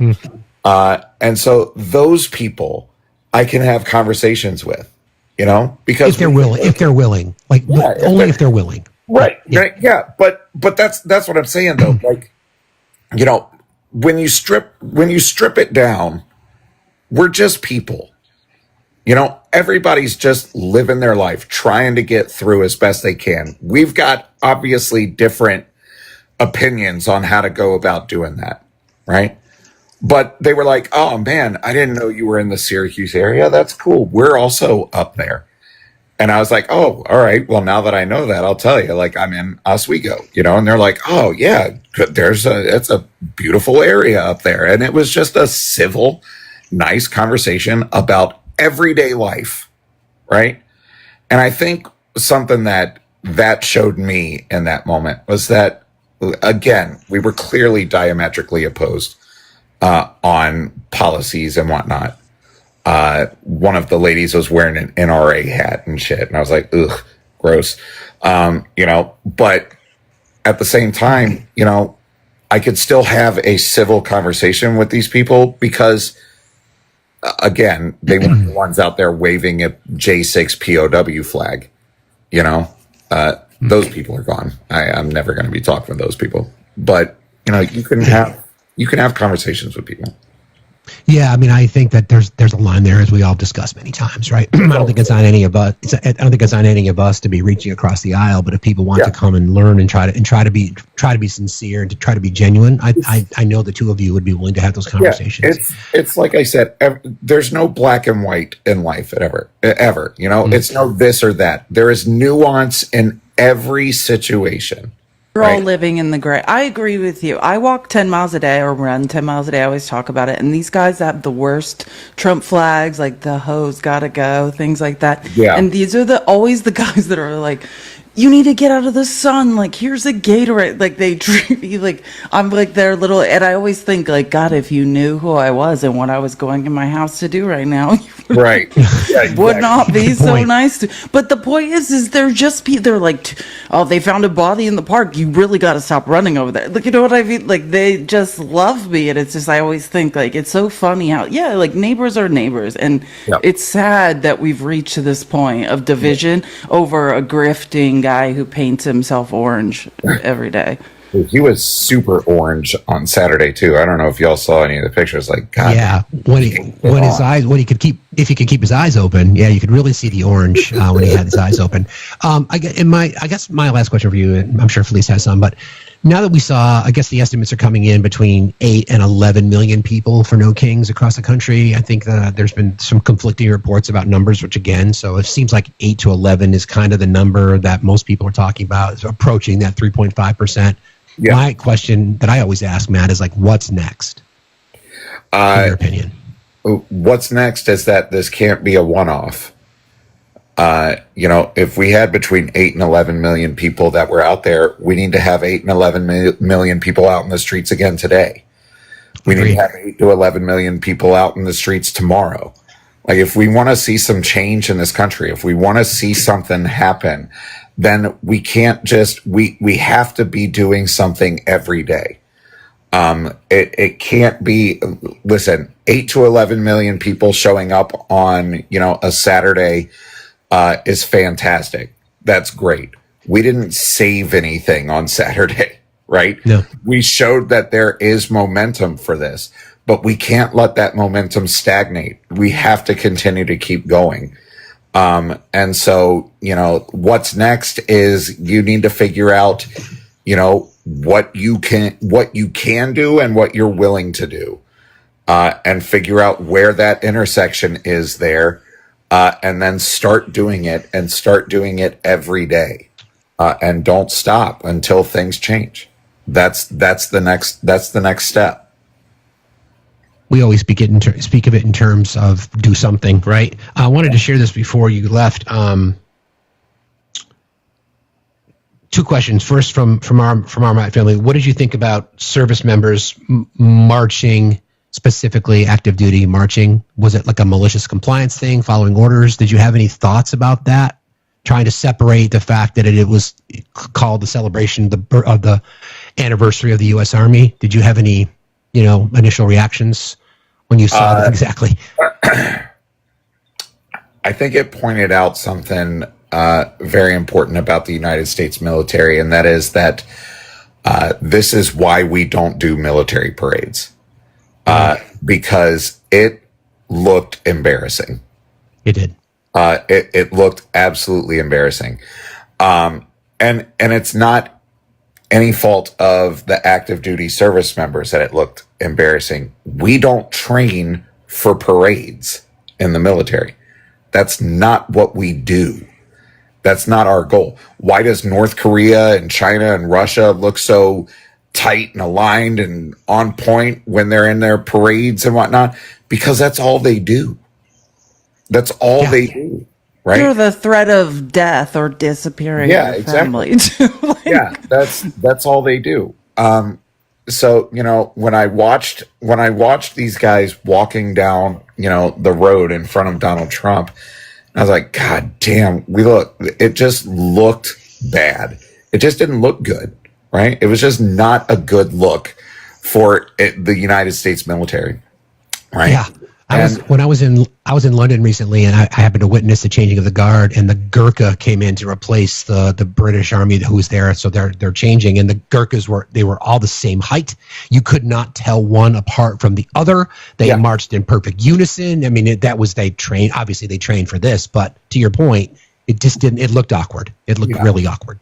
I know that there's been a lot of people saying that, like, were they out of step and doing that as a way of, like, silently protesting and whatnot? I don't know. It could have been. It could have been. There's absolutely no way to know for sure, unless people come out and start being like, yeah, that's why we did it. It's all going to be speculation. I honestly think that the reason that it looked like that was because that's not what we do. We don't do that, right? We don't do parades. We're not a parade military. That's never been the mission. That's never been the training. Obviously close order drill is important because you need to be able to move as a unit, right? When you're trying to complete a mission or whatnot, you got to be able to do that. But in a parade setting, marching up and down the street and whatnot, that's not the United States military. And, that's, I don't know. I think, again, I think it just showed that this is why we don't do these types of parades, because we looked like a bag of ass, right? We did not look good at all. Right. True, and you can quote him on that. That's a real Matt quote. A bag of ass. Not something any of us have pictured, but there it goes. Yeah. Did you have an issue with the pomp and circumstance aside, the commander in chief doing the re-enlistment oath? I have a problem with Donald Trump doing anything related to military things.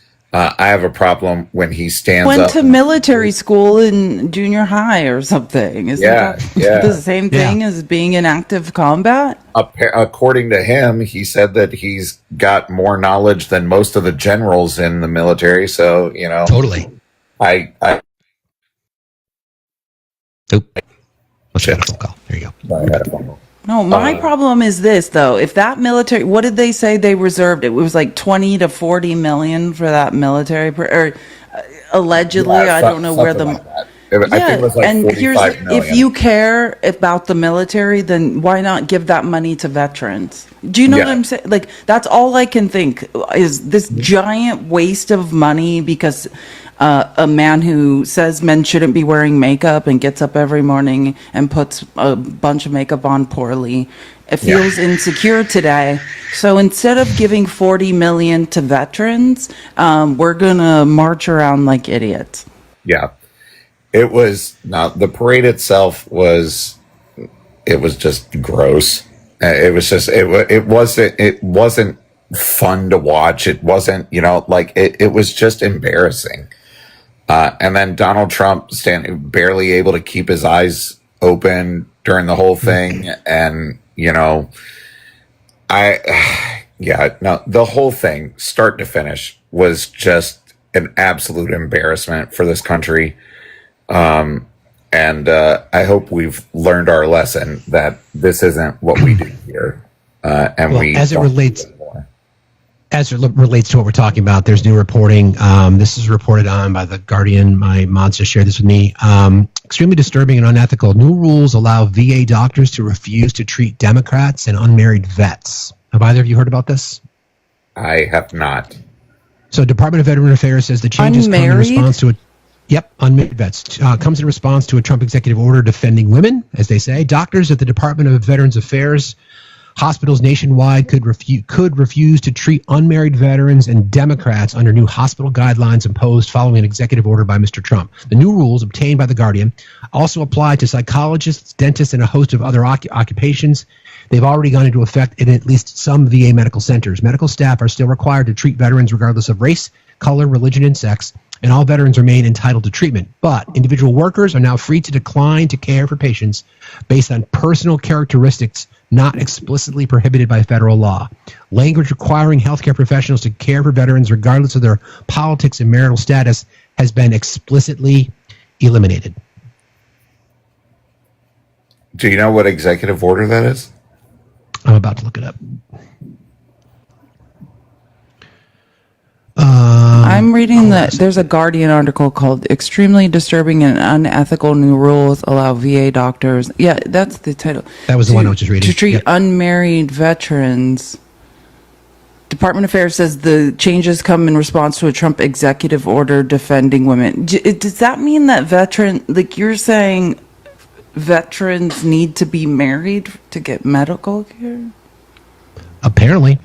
I'm trying to find here we go. I found it. It's called the executive order. It's called Defending Women from Gender Ideology Extremism and Restoring Biological Truth. Oh yeah, this is the same. This is the order from is the order from January 30th though. But now it's looking into the VA though.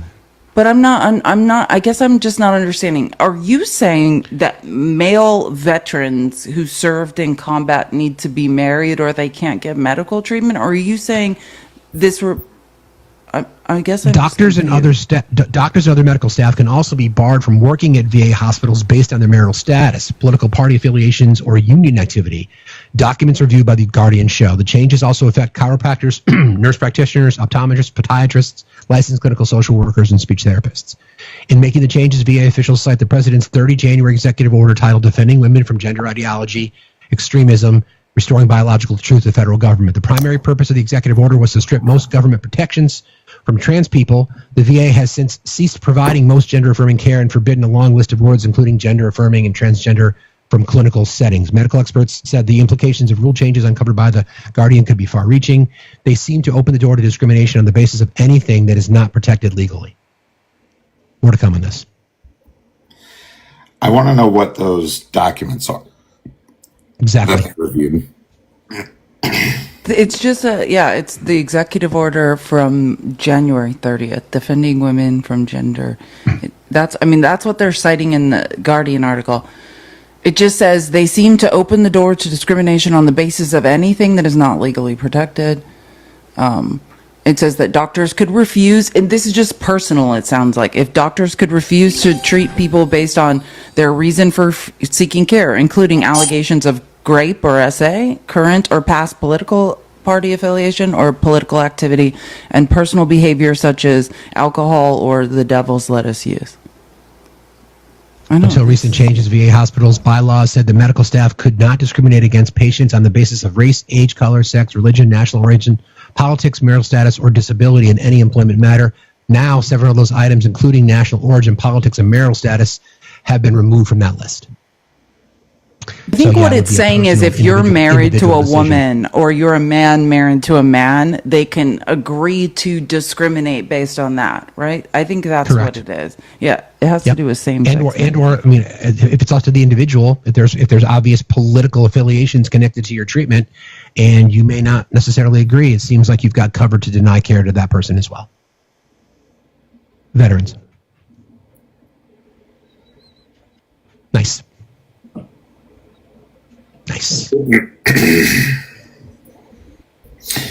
Yeah.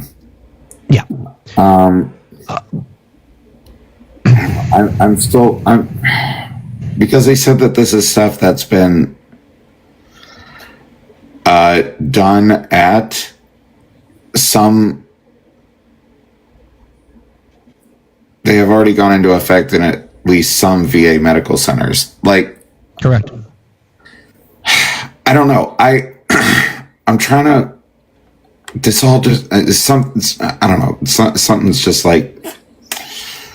I remember. It seems like the issues that we've had with a lot of these executive orders has been ambiguity. So the justification for doing things like this because of the ambiguity is the problem. Right. Yeah. It provides cover for healthcare professionals in this case, from all walks of healthcare, everything, mental health, dental, vision, chiropractic, psychological, you name it. See, this is why women are dying. Like, just to be clear, this is why, right? Exactly. Like, imagine the Hippocratic oath is do no harm, right? As a doctor, correct. That's like saying when someone's being rushed out of the back of an ambulance, a doctor being like, "Hold on, is this person married to a woman or a man? I need to know before I provide life-saving care." Well, then the converse could be true, right? The converse could be true. Like if someone treats someone at a VA who is a Democrat, a gay Democrat, that person that would be subject to what? Being terminated, losing their license? Because, here's the thing.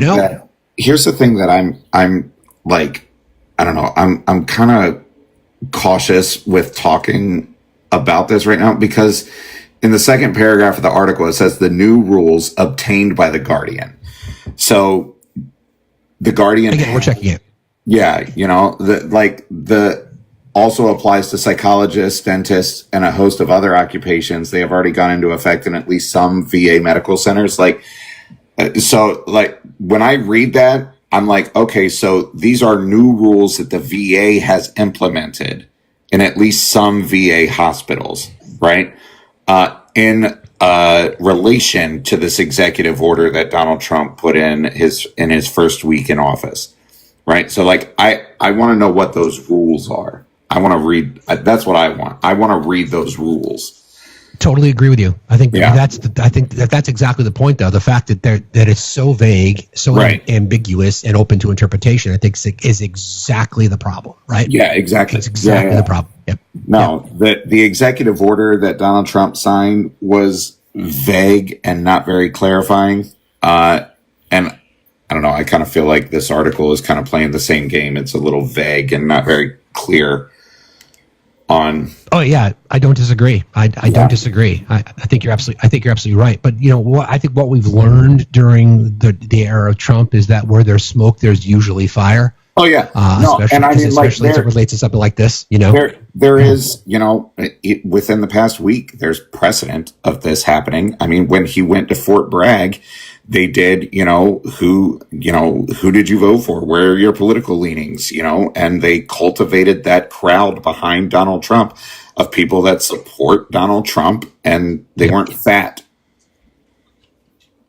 Yep, that's exactly right. That's exactly right. No fat people. No fat soldiers. Yeah. So I'm not saying that this isn't happening, right? I'm not saying that I hear you. Hasn't, because obviously it's what this administration wants to do anyway. Correct.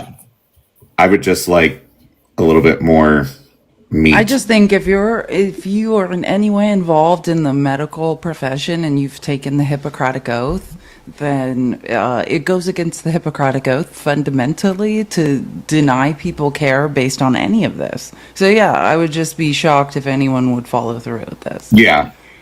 That'd be the hope, right? That'd be the hope. But then there's, like we talk about, there's practitioners across the nation. I've ran into nurses that I've debated on TikTok.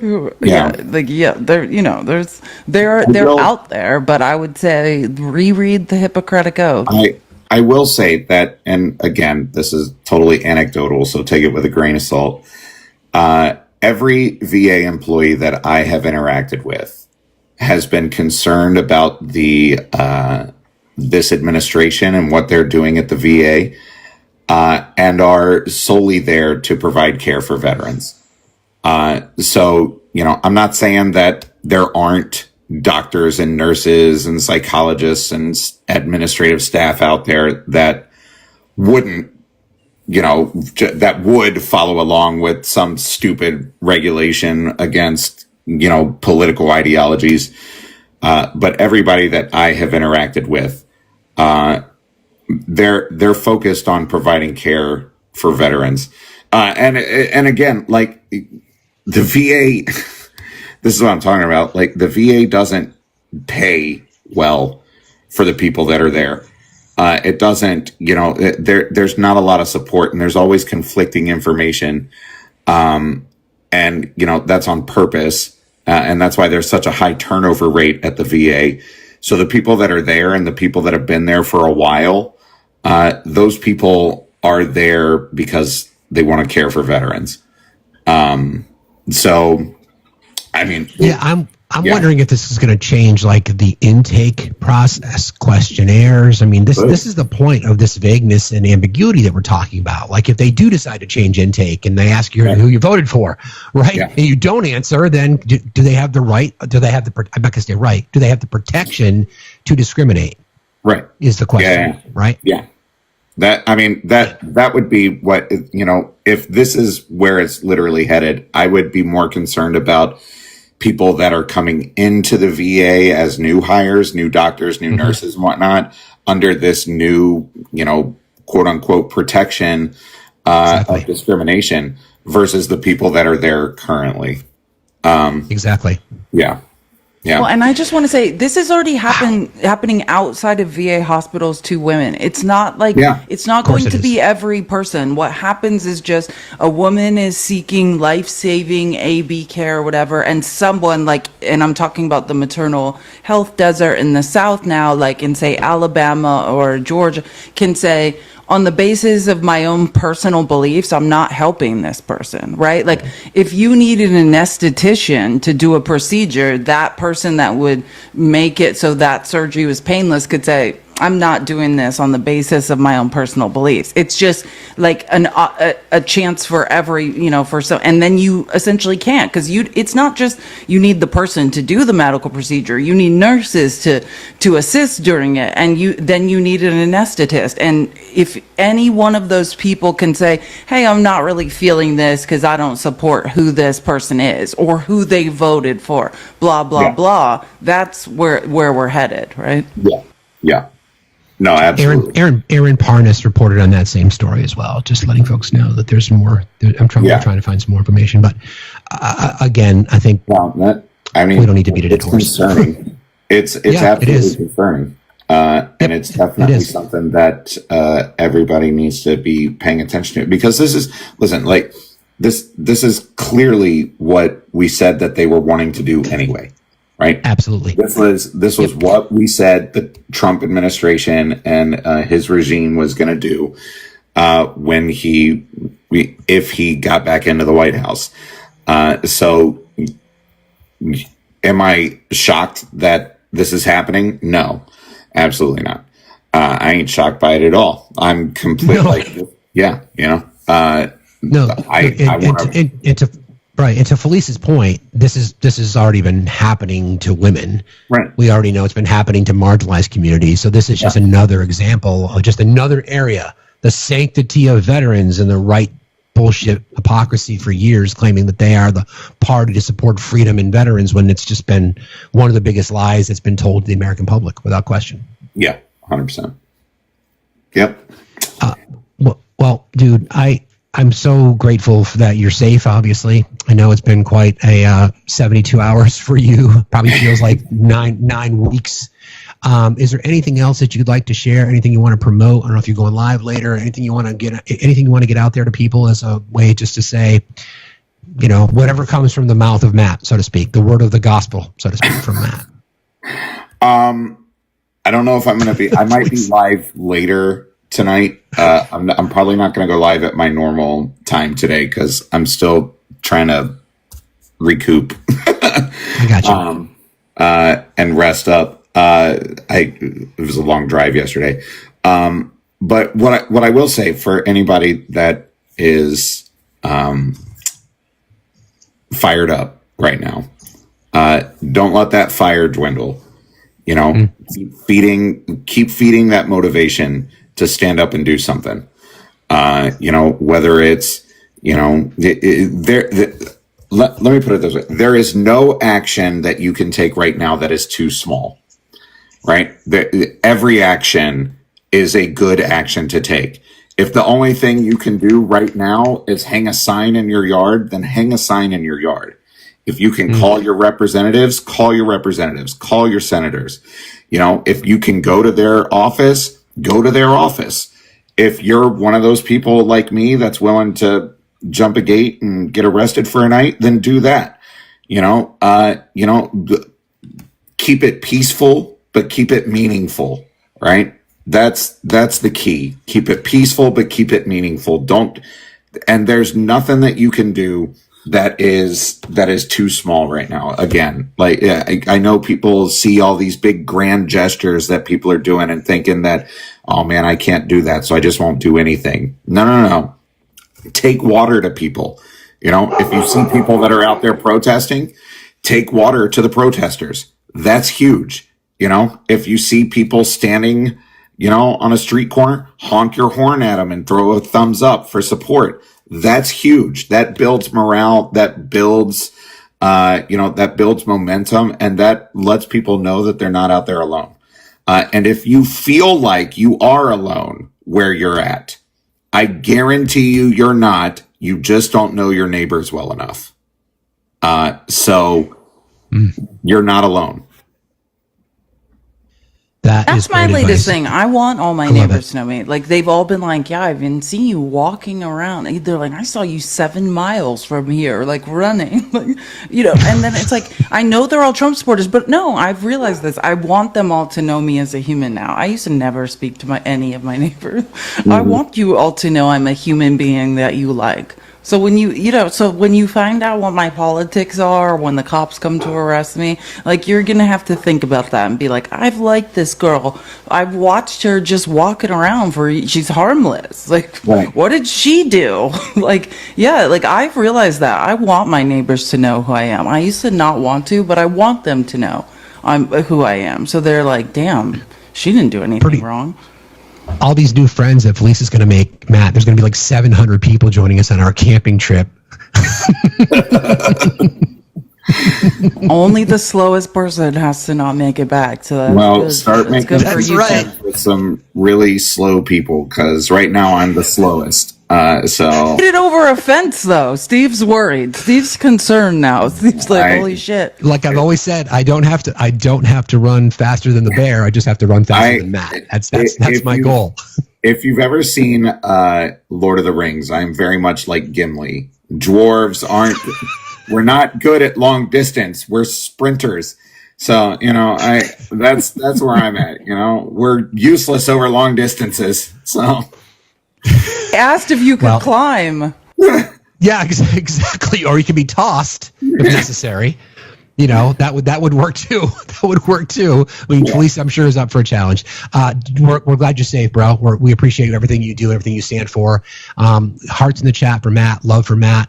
I'm sure there'll be more questions, and I'm sure these situations will come up again. But we're proud of you, bro. Thank you for standing up. Are we doing our live in the morning so I can tell Dr. Danny?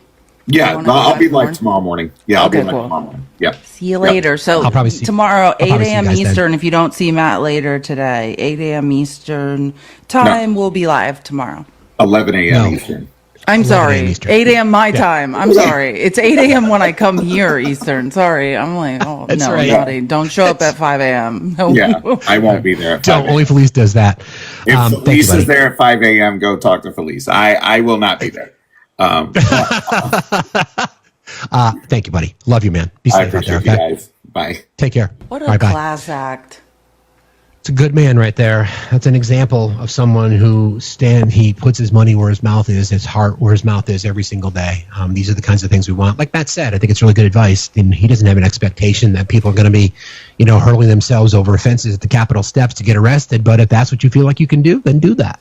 Like we say every single day. In fact, I close the show with it every single day. Make friends with other men. It's one of my fascinating things to watch because men are so standoffish of each other. Watching you and Matt become friends is also one of my favorite things. I told you. Told ya. I agree. Yeah, I agree. So at the end, like I said, we close the show with this every single day about do something, whether it be, and I think it's good advice, bring water. Like if you don't feel like you can protest, maybe you put a couple of cases of bottled water in your car and you drive around the protest and you offer water to people. Or maybe you're great at making signs, or maybe you're a musician and you want to play from the back of your vehicle or whatever that might be, I don't know why I did this randomly when I've had so many anxiety. My birthday is not a good mental health time for me, so I've had a lot of time on my hands to try to distract myself. I found Trump, did he turn 79? Trump's on 79. death's door. Yeah, Trump's literally on death's door. And so I found 79 protest signs. Can I just say, I am artists are getting involved. I've never seen so many cool protest signs in my life. It's so cool. Yeah, a protest sign.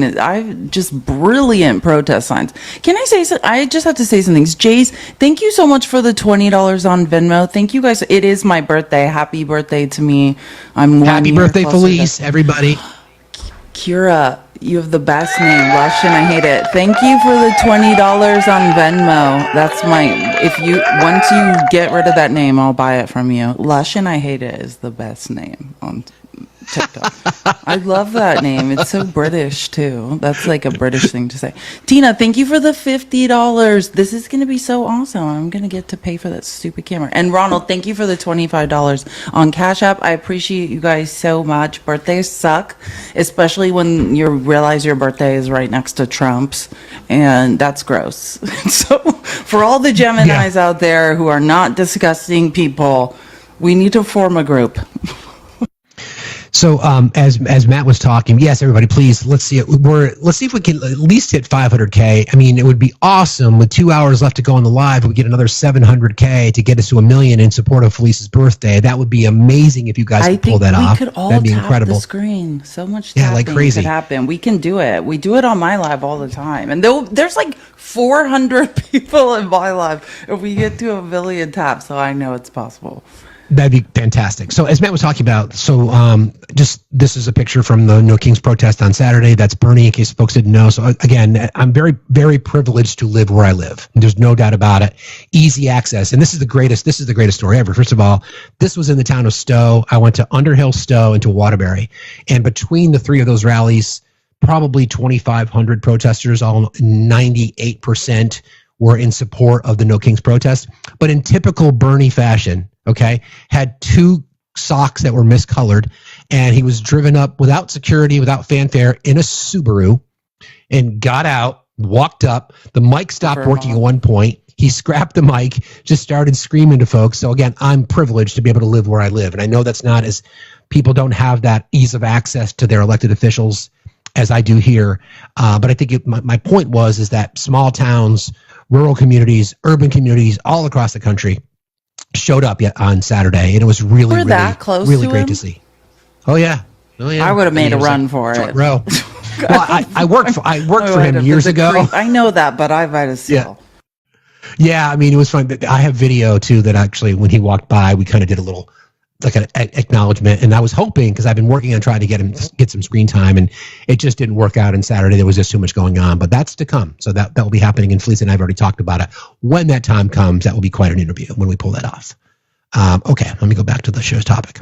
Don't forget, everybody, it is, like I said, it's Felice's birthday I saw today. one of my favorite protest signs, which I assumed, I was like, this must be someone in Vermont. It said JD Vance skis and jeans, and I was like, absolutely. That's a Vermont If you know, sign. you know. If you know, you know. Hey, Toodle, how are you today? Doing great. Dobre Utra. It's a new day in USSRA. I usually say it's another day, but I think yes.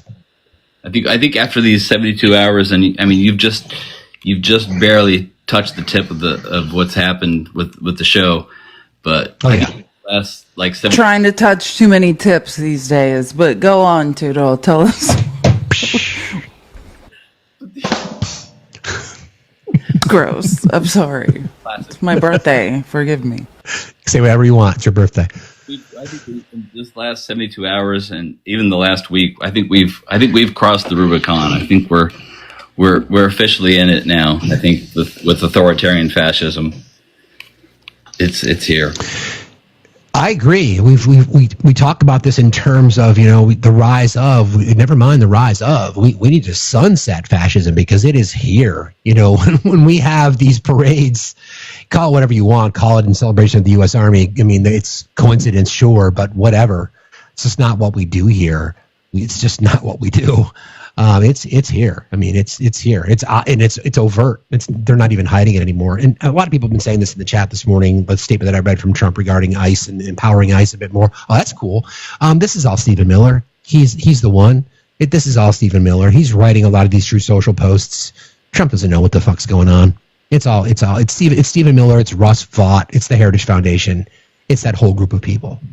Indeed. Trump is just Trump is a useful tool because he has the ability to galvanize supporters to be able to support what it is that they're doing, and that's the scary part. It is very scary. I mean, Trump has a small vocabulary, but I think ultimately, I think he has the malignant narcissism to want to do this, right? Like, I don't think this is going in a direction he doesn't want. I do agree his posts often use words I'm sure he doesn't know what they mean. Like, exactly. He could not possibly have spelled that word. There's not one. There's no way in hell that man could pop that word out of his brain. Yeah, no, I agree with that. But I mean, I think this is the direction, adoration, and when backed into a corner, a malignant narcissist becomes a psychopath and then a sadist. Like, yeah, I think this is right on brand for Trump, but are the words his? No. Like, I talk about Joseph Goebbels reincarnate Stephen Miller. He's in charge of his nonprofit or think tank is America First Legal, which he describes as the ACLU for white people, right? It's the answer to taking back the rights of whites. Like that's what they are. That's what we're doing. They see the Warren Court, which was the Supreme Court. Thank you so much for all the gifts. For the Warren Court was the Supreme Court during the 60s, during the Civil Rights Movement and all of that. And they see that as a loss of white rights in America. And they see this Supreme Court, the Roberts Court, as clawing back all the rights that they feel they lost when they had to give up equity and equality to brown and black people, to women, to the LGBTQIA. And that's what they see this is. It's the white nationalist civil rights movement. Yet they cry merit-based equality is what they want. They're totally None of you are qualified. It's unfortunate to have your jobs, but okay. Since you referenced Yahtzee, Germany, good segue, Felice. There's been some interesting conversations when governors across the country have been called in to appear before various House committees. Governor J.B. Pritzker, if you don't know Governor J.B. Pritzker, I'm not a fan of billionaires, but he is a brilliant man who gets it. Like, I would say he gets it. He's being questioned by Rep. Mary Miller. She's interesting. Awful. She represents. She's awful. Yeah. Just say she's an awful human being. She's an awful human being. Can I just say, this is from the hearing of it's called Sanctuary Governors. James Comer was trying to create a distraction for Trump, which actually it was a complete fail. But they brought in Kathy Hochul, the governor of New York. They brought in Tim Walz, and then we got some guy like pew-pewing people in Minnesota while they're berating Tim Walz for having empathy. And then they brought in J.B. Pritzker. And the reason Fact says he doesn't like billionaires. J.B. Pritzker is a good example of how you can have money and not be an absolute POS, right? He's the heir to the Hyatt fortune. Mark Cuban, too. Right? Just like Agreed. Dan Goldman, right? He's the heir to the Levi's fortune. Is he a POS? No. Like, there are examples of people in Congress who have money that are not POSs. Like, and J.B. Pritzker is an example of, hey, just because you come from a family with money doesn't mean you can't care also if poor people live or die. Here you go. This is the sound. This is Mary Miller questioning J.B. Pritzker. Do you stand by your policy of tying the hands of Illinois law enforcement? Yes or no, sir? You know, Congresswoman Miller, I am not going to be lectured to by somebody who extols the virtue of Adolf Hitler, of somebody who has allowed the pardoning of January 6th. I'm reclaiming my time. What he's referring to is Illinois Rep. Mary Miller in 2021, while speaking at a rally in D.C., quoted Schmittler stating, "Schmittler was right on one thing. He said, whoever has the youth has the future." So, yeah, that's who that is. And just as a reminder, I've got a little bit more sound as we have members of Congress who seem to think that it's just okay and not really a big deal that they are citing either propaganda and or the words of the mouth coming out of the mouth of Schmittler himself. I got to find that sound. It's when I forget who it was. You probably know who I'm talking about, Police. He said, in the immortal words of Joseph Goebbels, I think I have it right here. Hold on. Everybody keep tapping. Immortal it's Felice's birthday. Yeah, they are immortal. Yeah, Felice. Let's keep tapping the screen. We're trying to get to 500K as fast as possible. Then we'll talk about the additional 500K. Operation, we're all leaving here with arthritis. Let's get to tapping. We can control so little. We can control this one thing we do for facts today. It'll be fun. That's right. Thank you for that. This is it. This might be it. No. So anyway, he's a elected member of Congress on the House floor, saying, if I were to quote Joseph Goebbels, if they don't know who that is the propaganda minister. Stephen Miller was reincarnate of Joseph. That's who he is. He's walking the earth again. Exactly. And now I want to play a little bit on Tootle. Anything else, bro? Anything else you wanted to share with us with your immortal words? Well, I dedefinitely wanted to say a happy Father's Day. And happy birthday to Felice. You look great for 28.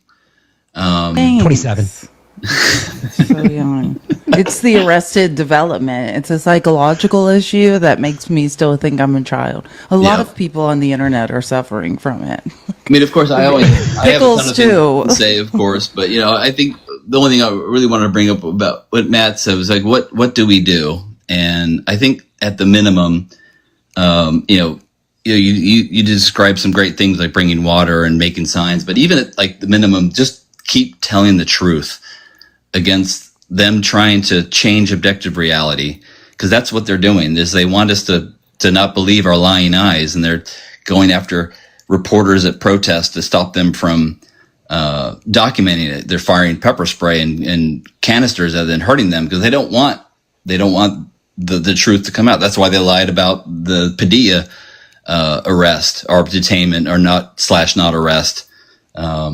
It's all, they want to create this reality for the cult of personality. So at the very minimum, we need to just keep telling the truth and document any lawlessness that you see is really the very minimum. Exactly. We all have supercomputers, and that record anything you see happening in real life and if you can loudly, but if you don't want, I mean, I get both, like, right? Do what you can. If you're an artist, illustrate things. Like I said, I'm seriously weirdly inspired by all the signs I saw. I was like, man, it would look like illustrators were making these signs that I was like, this should be like a comic in the New York Times, you know, like that's how brilliant they were. And I was like, hey, if you're an artist, like, protest through your art. You know, if you're a teacher, then teach. Like, we all have these unique skill sets. Like facts, I always like the thing that always remains. I mean, there's many things amazing about Steve, but one is like his ability to interview people is one, and to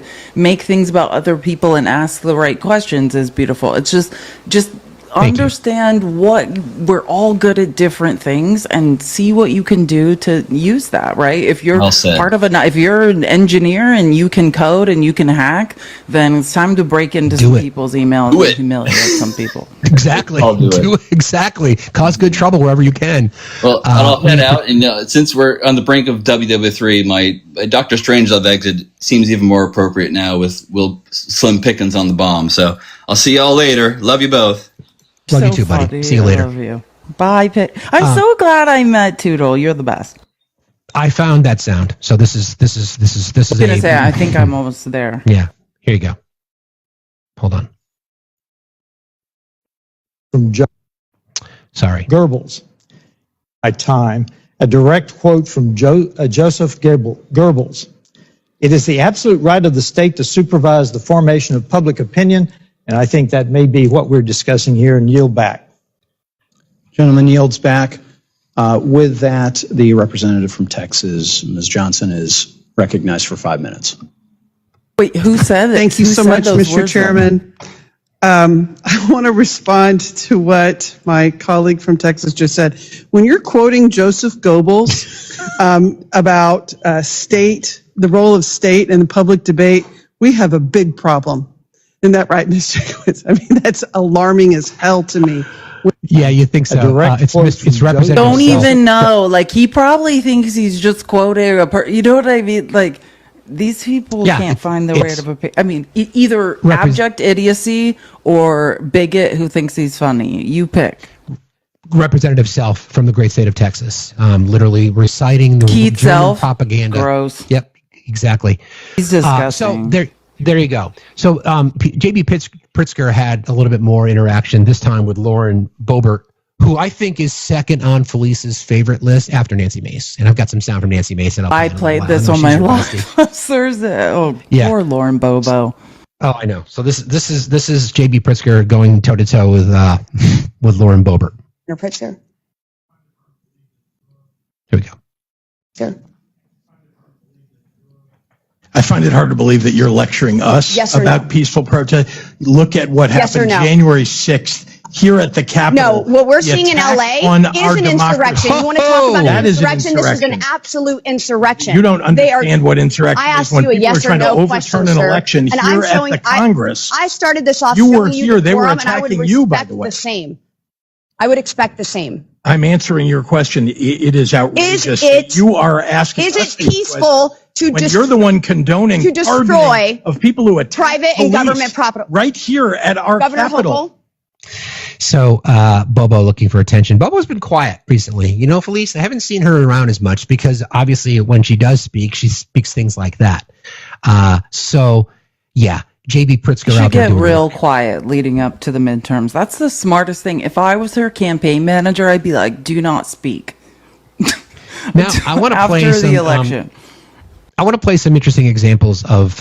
Play one more of some idiot talking. Go for it. Yeah, I don't want to say. God, his name might be Brandon, but I might be getting it wrong. It's Representative Gale. This is another one. Like this again. This was supposed to be. This was a distraction for Trump. Trump is robbing the poor to give to the rich, and one of his 800 distractions he had going on last week was this stupid hearing on sanctuary governors. Which again, if we want to look at corporations who are employing undocumented immigrants and advertising to them to sneak over the border in Mexico, that would be the South. So again, this is Representative Gale talking to J.D. Pritzker. Like, this is how I just am giving an example of how absolutely pointless this hearing became. I'm asking you, have you ever considered that women don't want you in their bathrooms? That's a private space that they don't want you or any other man in. Congressman, let's talk. You can't say failure that to normal vote people for can say Medicaid. In fact, you want to take Medicaid away. Men should be in women's SNAP restrooms. And that's a very straightforward question. You apparently want people and you're to encouraging men to use women's restrooms where there could be underage girls. Do you think that's appropriate? Sir, if we're going to politicize this, let's talk about what you're doing to people in this country. You think that's normal? By virtue of your vote. All right, let's move on. Let's President Trump. Yeah, like this I'd is move on how too. This is how absurd these people are. Is just, what are you talking about? Again, any person, it has been illegal forever. If you are a creep entering a bathroom to creep on someone else, it has forever been illegal in America to do something creepy to another person in a bathroom. It's shocking to me that I feel like it's an indictment on conservatives that they thought it was not illegal to accost someone in a bathroom. Like, it's always been. Doesn't matter who you are. 6 koalas in a trench coat cannot accost someone in a bathroom. It, in fact, is illegal. Go to the bathroom. If you cannot go to the bathroom and hold your breath and look at the ground, I say this all the time. This is why you have a bathroom in your house, Republican men. You need to use the bathroom in your house. Some people can't handle the privilege of public bathrooms. It's not great anyways. You don't want to be there. You need to just use the bathroom at home. That's the answer for most of these people. We've talked so many times, Felice, about looking for, it doesn't have to be a leader, but just leadership within the liberal movement on the progressive side. And when you're starting to see consistency of messaging, so from what we saw from that committee hearing was Democrats staying on message. You guys are voting to kick kids off SNAP. You guys are voting to keep people off their Medicaid. You can talk about your culture war bullshit, but we know your vote. It's we've got the record. So don't sit here and tell us that you care about kids. You don't give a shit about women's sports. You don't care about any of it. You're voting to take food out of the mouths of children in America. You're voting to kick tens of millions of people off health care. It's good to see. It's a lot. They're being more consistent. So then the hypocrisy. So I'm going to play some sound for you from Representative Salud Carbajal, who I've just been recently introduced to, from California. This is part of the Armed Services Committee. So for those of you who don't know, this is a time of the year where cabinet secretaries have to go before Congress because we do still have oversight because we're moving through the fiscal year. So they need to be reminded of the money that was appropriated to them by Congress, updates, where things sit. So I'm going to play 2 sound. I'm going to play this. I'm going to follow it up with Felice's bestie, Nancy Mace. And we're going to find the difference, the ultimate hypocrisy that exists. This is the same committee, by the way. Okay, so this is Mr. Carbajal calling out Pete Hegseth. Pete's not having a good time, I must say. They've been really picking on Pete Hegseth of late. But this is Salud Carbajal. Do you think political allegiance to Trump is a requirement for serving our nation, either in uniform or a civilian in the department? I'm incredibly proud, as there are millions of Americans. No. Not today, Hegseth. Yes or no? Congressman, you know what a silly question that is. But silly enough to warrant a very straightforward answer. Yes or no? We all support and defend the Constitution of the United States. You know what? I'm not going to waste my time anymore. You're not worthy of my attention or my questions. You're an embarrassment to this country. You're unfit to lead. And there's been bipartisan members of Congress that have called for your resignation. You should just get the hell out and let somebody competently lead this department. Mr. Chairman, do we not have any decorum in here? Okay, So, Mr. Chairman, do we not have any decorum in here? Okay, so that would be Salud Carbajal, a Democrat from California, questioning the Secretary of Defense. And he's absolutely right. So then we go to Nancy Mace. So Nancy Mace is, again, they're on the same committee, the Armed Services Committee. This is in a different hearing, but don't forget, the Republican members of the committee are calling for decorum because Mr. Carbajal said that Mr. Hegseth is unfit to serve. Okay, so this is Nancy Mace. Buckle up for this. This is crazy. Stand by. Of course it won't play. Here we go. Are you still friends with school shooters? I have never been a friend with a school shooter. Didn't you say you were friends with school shooters on the debate stage? Oh, Congresswoman. Yeah. My mom was a teacher. I'm a high school dropout. We can talk about that later. Is bullying okay? Is bullying okay as a teacher? Is bullying okay? Yes or no? Is it okay to bully somebody? I think yes there's or a no? time to push back at a bully. So yes, I do think there's a time. So you think it's okay to bully others? I think it's okay to bully the bully.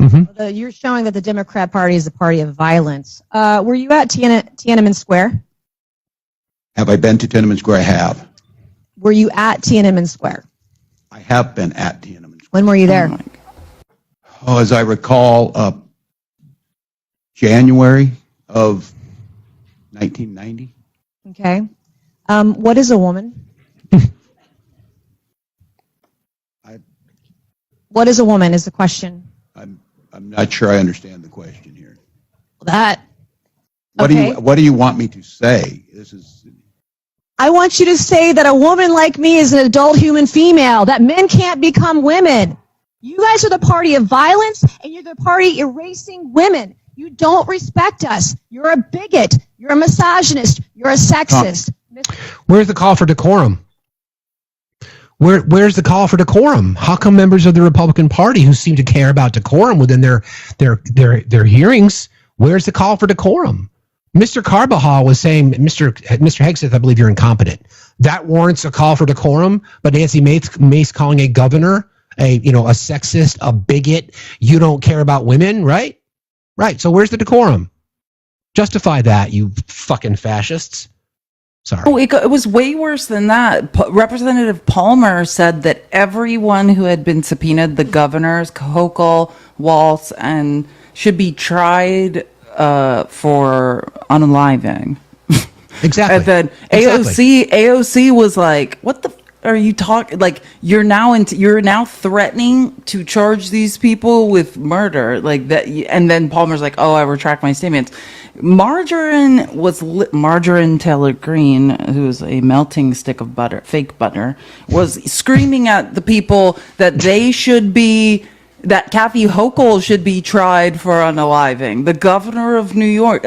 And then she was like, "Are you smiling?" at Kathy Hochul's like, "Don't tell me what I'm doing with my face, weirdo." It was the most embarrassing thing I've ever witnessed in my life. Good morning, Justin. How are you today? Good. Yourself? Fine, thank you. What's on your mind? This weekend has been just rough on social media. I pop in and out of these lives, and a lot of these MAGA ones, they're either not talking about, or if they do, they're calling the Minneapolis unaliver a liberal, and they show no remorse.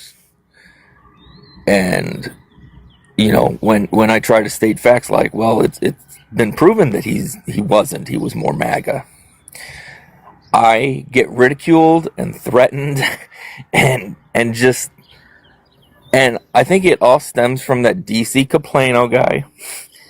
He posted about it. Of course, I think he took it down already, saying that it was a liberal, Tim Walz's best friend, which none of that was true. But the amount of hate and death threats just from bringing it up is unbelievable.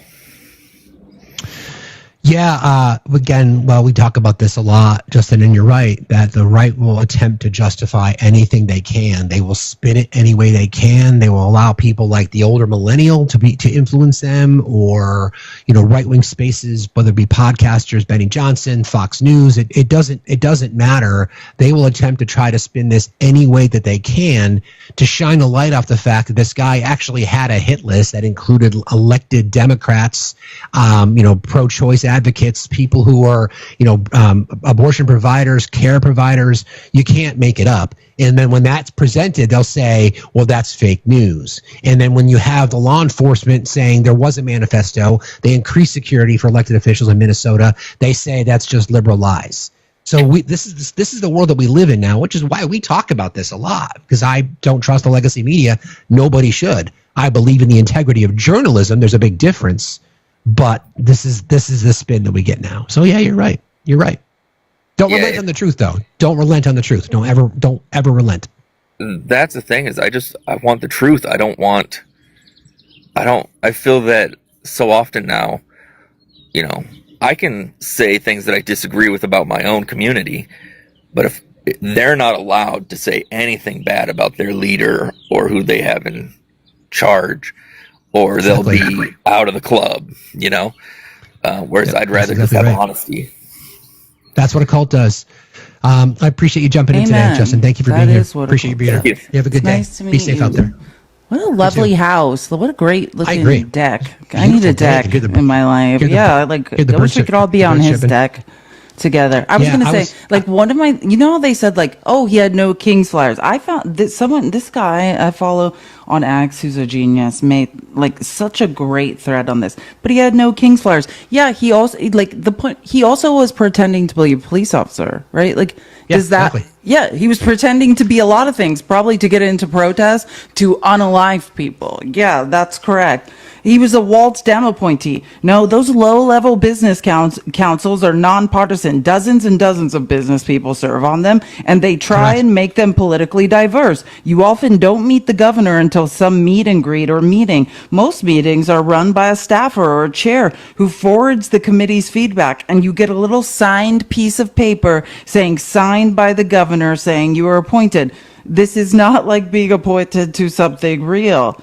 Because he was a Christian, he could be a Dem. This guy just goes through every single thing and dismantles it. Because none of it makes sense. And yes, I would be flailing around too if I was in a cult where math and facts didn't align, to flail around and poke holes in reality. It's an act of desperation. You shouldn't be offended. You should be glad when you're kicked out of MAGA lives where no one has their camera on and they all say asinine things that don't follow a line of logic. That's why I call MAGA defense lawyers. There's never a consistent line of logic that leads to a conclusion. Public defenders. All they're trying to do is poke holes, and they're looking for the one juror that's I'm a conspiracy theorist that's gonna believe them. MAGA has not had a sound line of logic in their life. It's when I was debating with Pickles last Wednesday, some woman was mother effing me and screaming at me. It's here's the data set I use. Here's how I proved that we recovered the best in the G7 from the pandemic. And she's but here's Japan's inflation number. That has nothing to do with a larger analysis of data. But that's how their brains work. They don't understand. You're not following a larger line of logic. You're trying to poke holes in something desperately. And none of it makes any sense. I mean, if you were a defense lawyer, maybe you could get one other idiot on the jury to agree with you. But you're not a defense lawyer. You can barely read. You certainly couldn't pass the bar. I'm going to play some sound from Jackie Sherrill. I'm going to say goodbye to the daughter just a second. It's exam week, so they don't have to go into school until later. So I'm just going to go say goodbye to her really quick, and then I'll be right back. This is Jackie Sherrill. Again, Pete Hegseth has not had the best week. Thank you, Mr. Chairman. Secretary Hegseth, Chairman Kane, thank you both for being here today. Mr. Secretary, your testimony over the last several days before Congress, I've heard you speak about all of your supposed accomplishments from your time at the Pentagon. I have to say, your training at Fox News has let you spin months of dangerous dysfunction and incompetence into catchy phrases like restoring the warrior ethos and increasing lethality. But the truth is, it's really been chaos at the Pentagon under your leadership.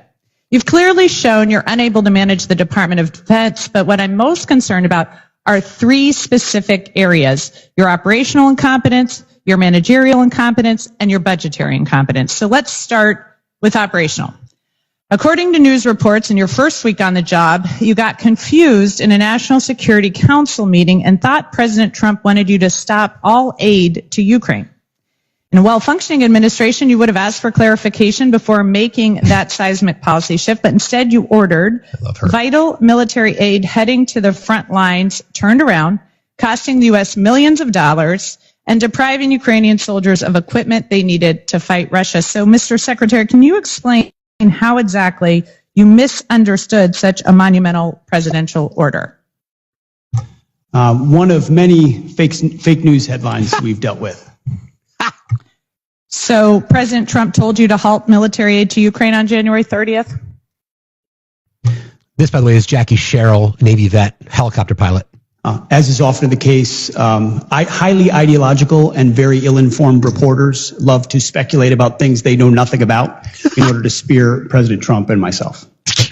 Okay. So it sounds like actually the reporting is correct, because I will say, if it wasn't a mistake, why did aid restart only a few days later?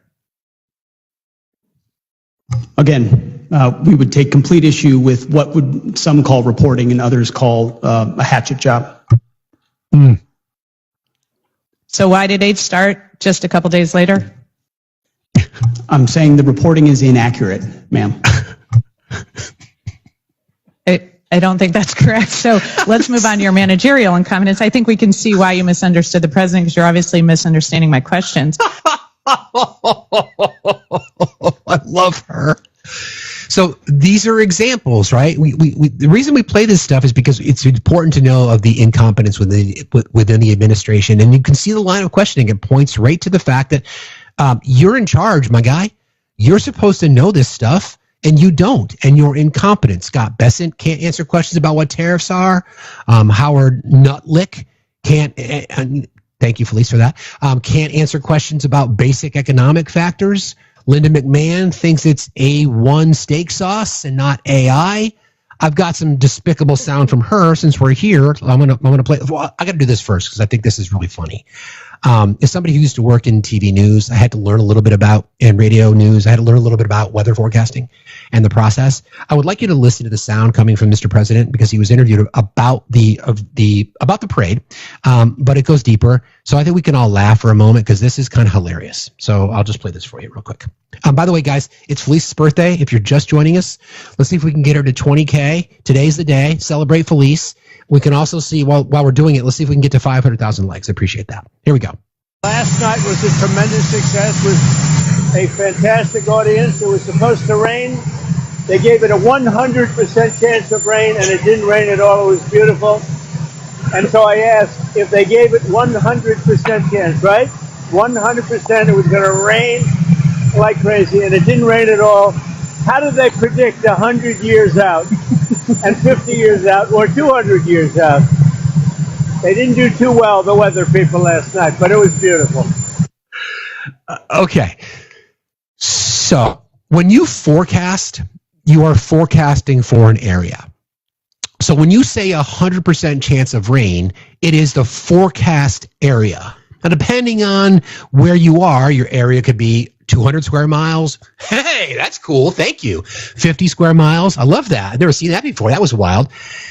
So when they say it's 100% chance of rain, that's anywhere in the area. It could be a city, a town. Oh, you got one too, Cleopatra. It could be 2 minutes. It could be 5 minutes. So yes, the forecasters were absolutely right. It did rain in that area. Friends, that is the president of the United States talking about the weather again, wanting to nuke hurricanes, using his Sharpie to draw a map for hurricanes in the Gulf Coast, the Gulf of Mexico, which is a body of water just south of Alabama, Louisiana, west of Florida, the Gulf of Mexico, as we like to refer to it around here. But yeah, that's what that forecast means. So for those of you out there, if you're looking at your weather apps, whatever it might be, if it says 100% chance of rain, that may not be in your neighborhood. It's just going to be in your forecast area. So thank you for letting me do that.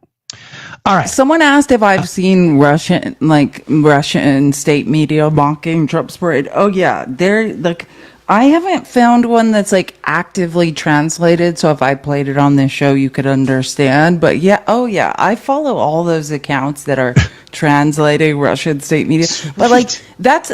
Oh my God! What is happening right now? That was cool. It's your birthday. I think I need to have wings on forever. I'm going to start wearing the. I know. Yes. I'm going to start wearing. I was like, should I be wearing wings?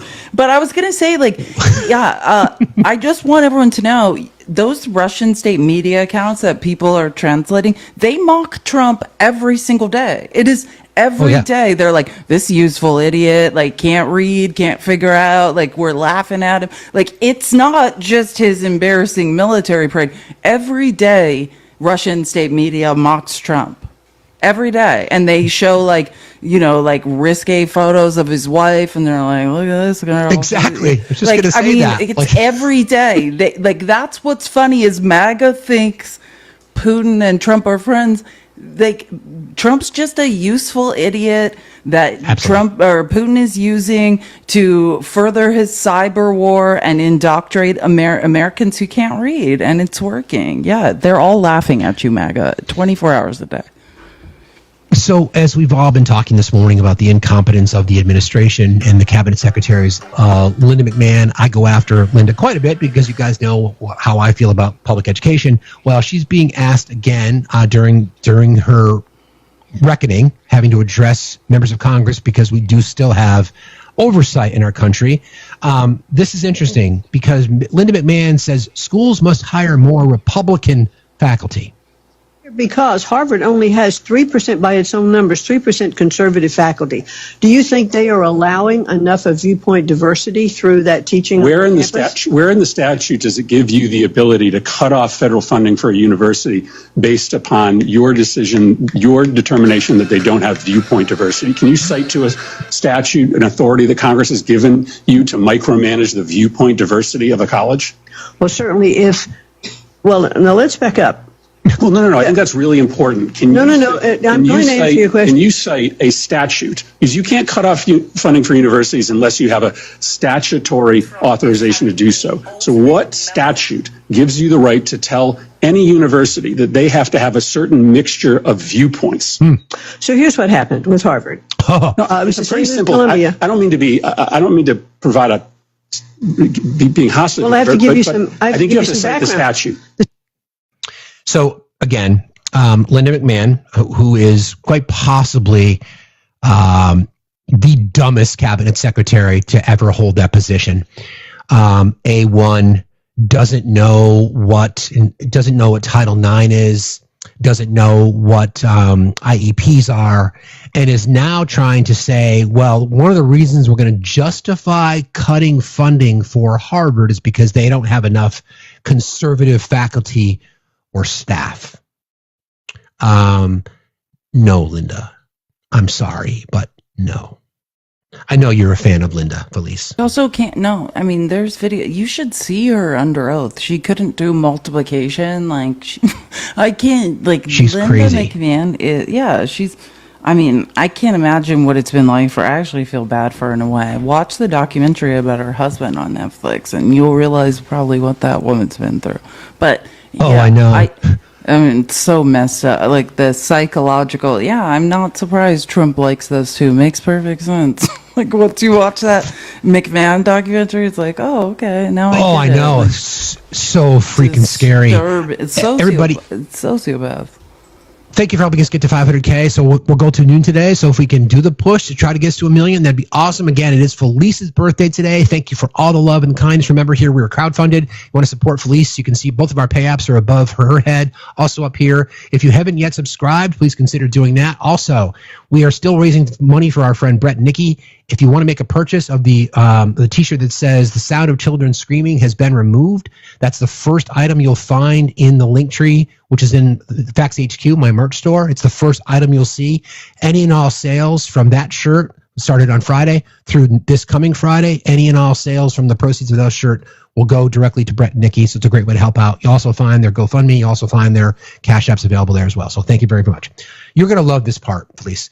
So Thomas Jefferson has been popping up a lot lately. When you start searching for things of quotes from Thomas Jefferson, yes, white slave owners, yes. With that being said, as they were talking about the forming of our nation, right, there were certain things that, as the brilliant person that he was, had a lot of foresight as to what could happen to our society if, billionaires of the oligarch class sort of had a lot of power. So this is what he wrote. I believe that the banking institutions are more dangerous to our liberties than standing armies. He also said, if the American people ever allow private banks to control the issuance of their currency, first by inflation, then by deflation, the banks will deprive the people of all property until their children wake up homeless. In the 1800s, over 2/3 of U.S. inmates were jailed for debt. Debt prisons were a real thing. At the same time, debt was rare and deeply shameful. Debtors' prisons were filled with farmers and tradesmen. There were no bankruptcy protections. You didn't get a fresh start. You got a jail cell. By the 1870s, banks had funded railroads and factories and were looking for new ways to make money. But not now. They turn to everyday people and installment buying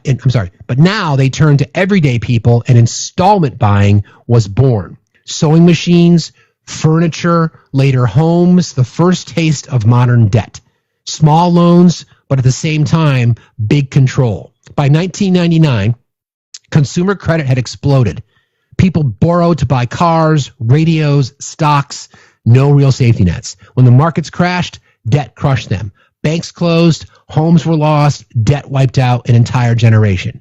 By the 1930s, foreclosures skyrocketed. Mortgage default rates hit 50%. Farms auctioned off for pennies. People swore never again. Credit became a dirty word.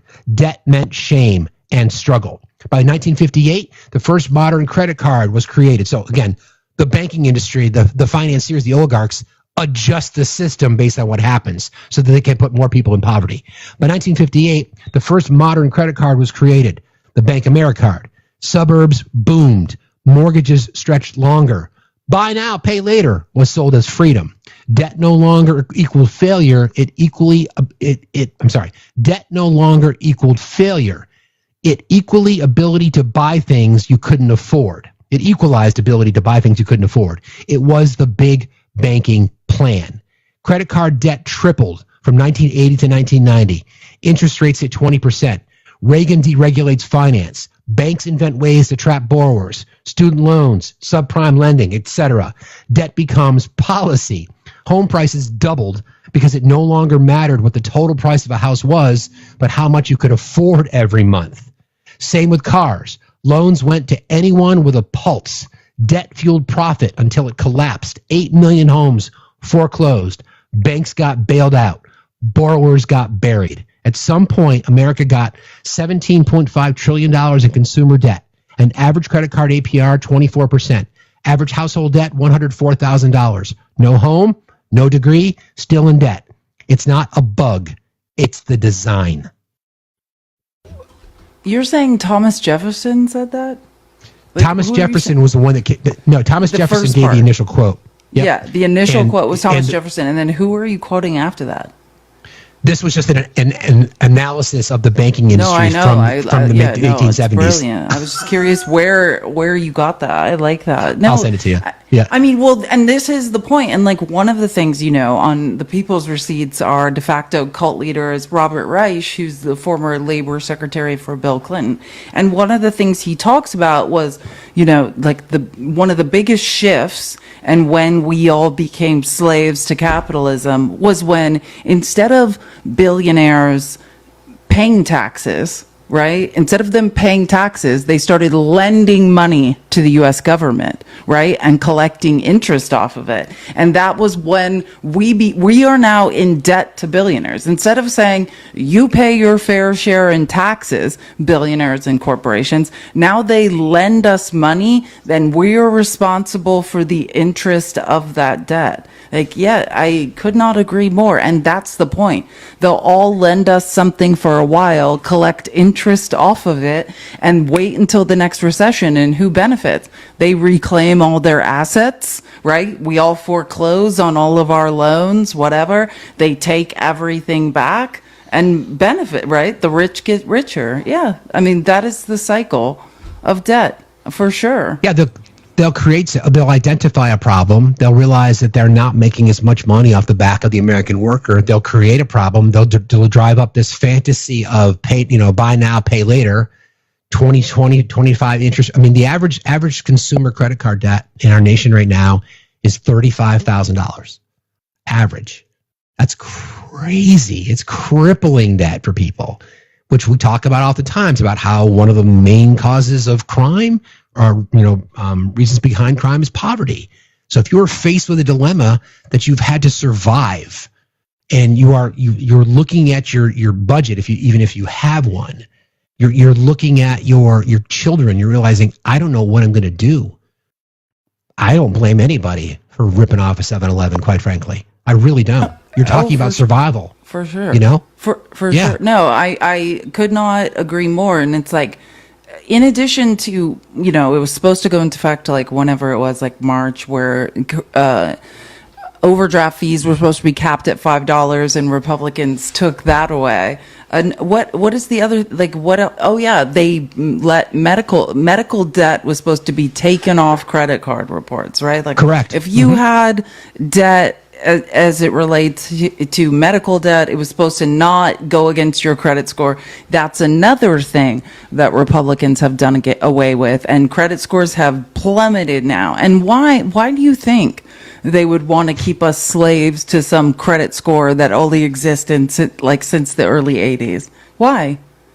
To keep us slaves, right? To keep us paying off interest of debts we'll never be able to pay off. That's the point. I mean, yeah. This should anger everybody. Like, you can. And then when we finally foreclose, when it all finally collapses, they take it all back, right? Like, exactly. Buy low, sell high. Like in the actual recessions, I mean, that is like a fire sale. It's like the best yard sale of billionaires. Like, we could snap up all of these assets. I know it's state specific. California, I think, did this recently. Vermont just recently signed into law this year that medical debt cannot go to your credit report. But just think about this scenario, right? This should bother everybody. You could make your mortgage payment. You might be a little bit late some months, but you're never past 30 days. You could make consistent mortgage payments for 10 years, and you might miss one payment. That could potentially affect your credit for 7 years to the tune of 15 to 20 to 30 to 4 points. That is a racket. The credit score is bullshit, friends. It is absolute bullshit. The sad part about it, though, is it's tied to so many things. The cost of access to your money, your ability to borrow, your ability to rent, all these kinds of things. It is ridiculous. All we're trying to do is fucking survive. So if you'll notice, states like Vermont and California, not exactly conservative havens, have said we're going to do our best to protect consumers because the federal government is now not. So we're going to pass a state law that says consumers in your state, which is great. That was awesome when that went down. It goes into effect January 1st for anybody in our state. I'm not sure what the rules are in California, but that should bother everybody. I know Felice does a great job going after, talking about the late stage capitalism and crony capitalism and why we're in this space now. We talk about it a lot here, but that's something that should bother everybody. There should be no political disagreement that the banks, the oligarch class are fucking us, quite frankly. There should be no debate about that. And understand the difference. And I'm gonna find the clip of it really quick. But Robert Reich talks about it beautifully. It used to be the richest people in America were taxed, and it was a progressive tax rate, right? Like, if you make over this is being taxed at this percentage. And now, instead of paying taxes, billionaires and corporations loan money to the U.S. government that we have to pay back with interest. It's just saddling us with more debt. What they do to us on an individual level, and what we're talking about, our individual debt, they're doing now to the U.S. government. They should just, we should just have billionaires and corporations pay their damn taxes. Pay your damn taxes. Exactly right. I think we should probably touch on the situation again as last 72 hours, not just in America, but globally, the situation between Israel and Iran.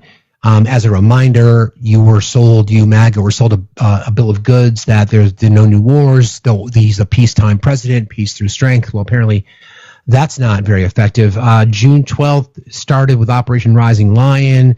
Israel launched a preemptive air campaign targeting nuclear facilities, missile infrastructure, and senior IRC, the Iranian Republican Guard commanders, including strikes on Tehran-based nuclear labs and IRGC leadership. This reflected extensive coordination between the IDF and Mossad, including covert drone operations to disable Iran's air defense systems.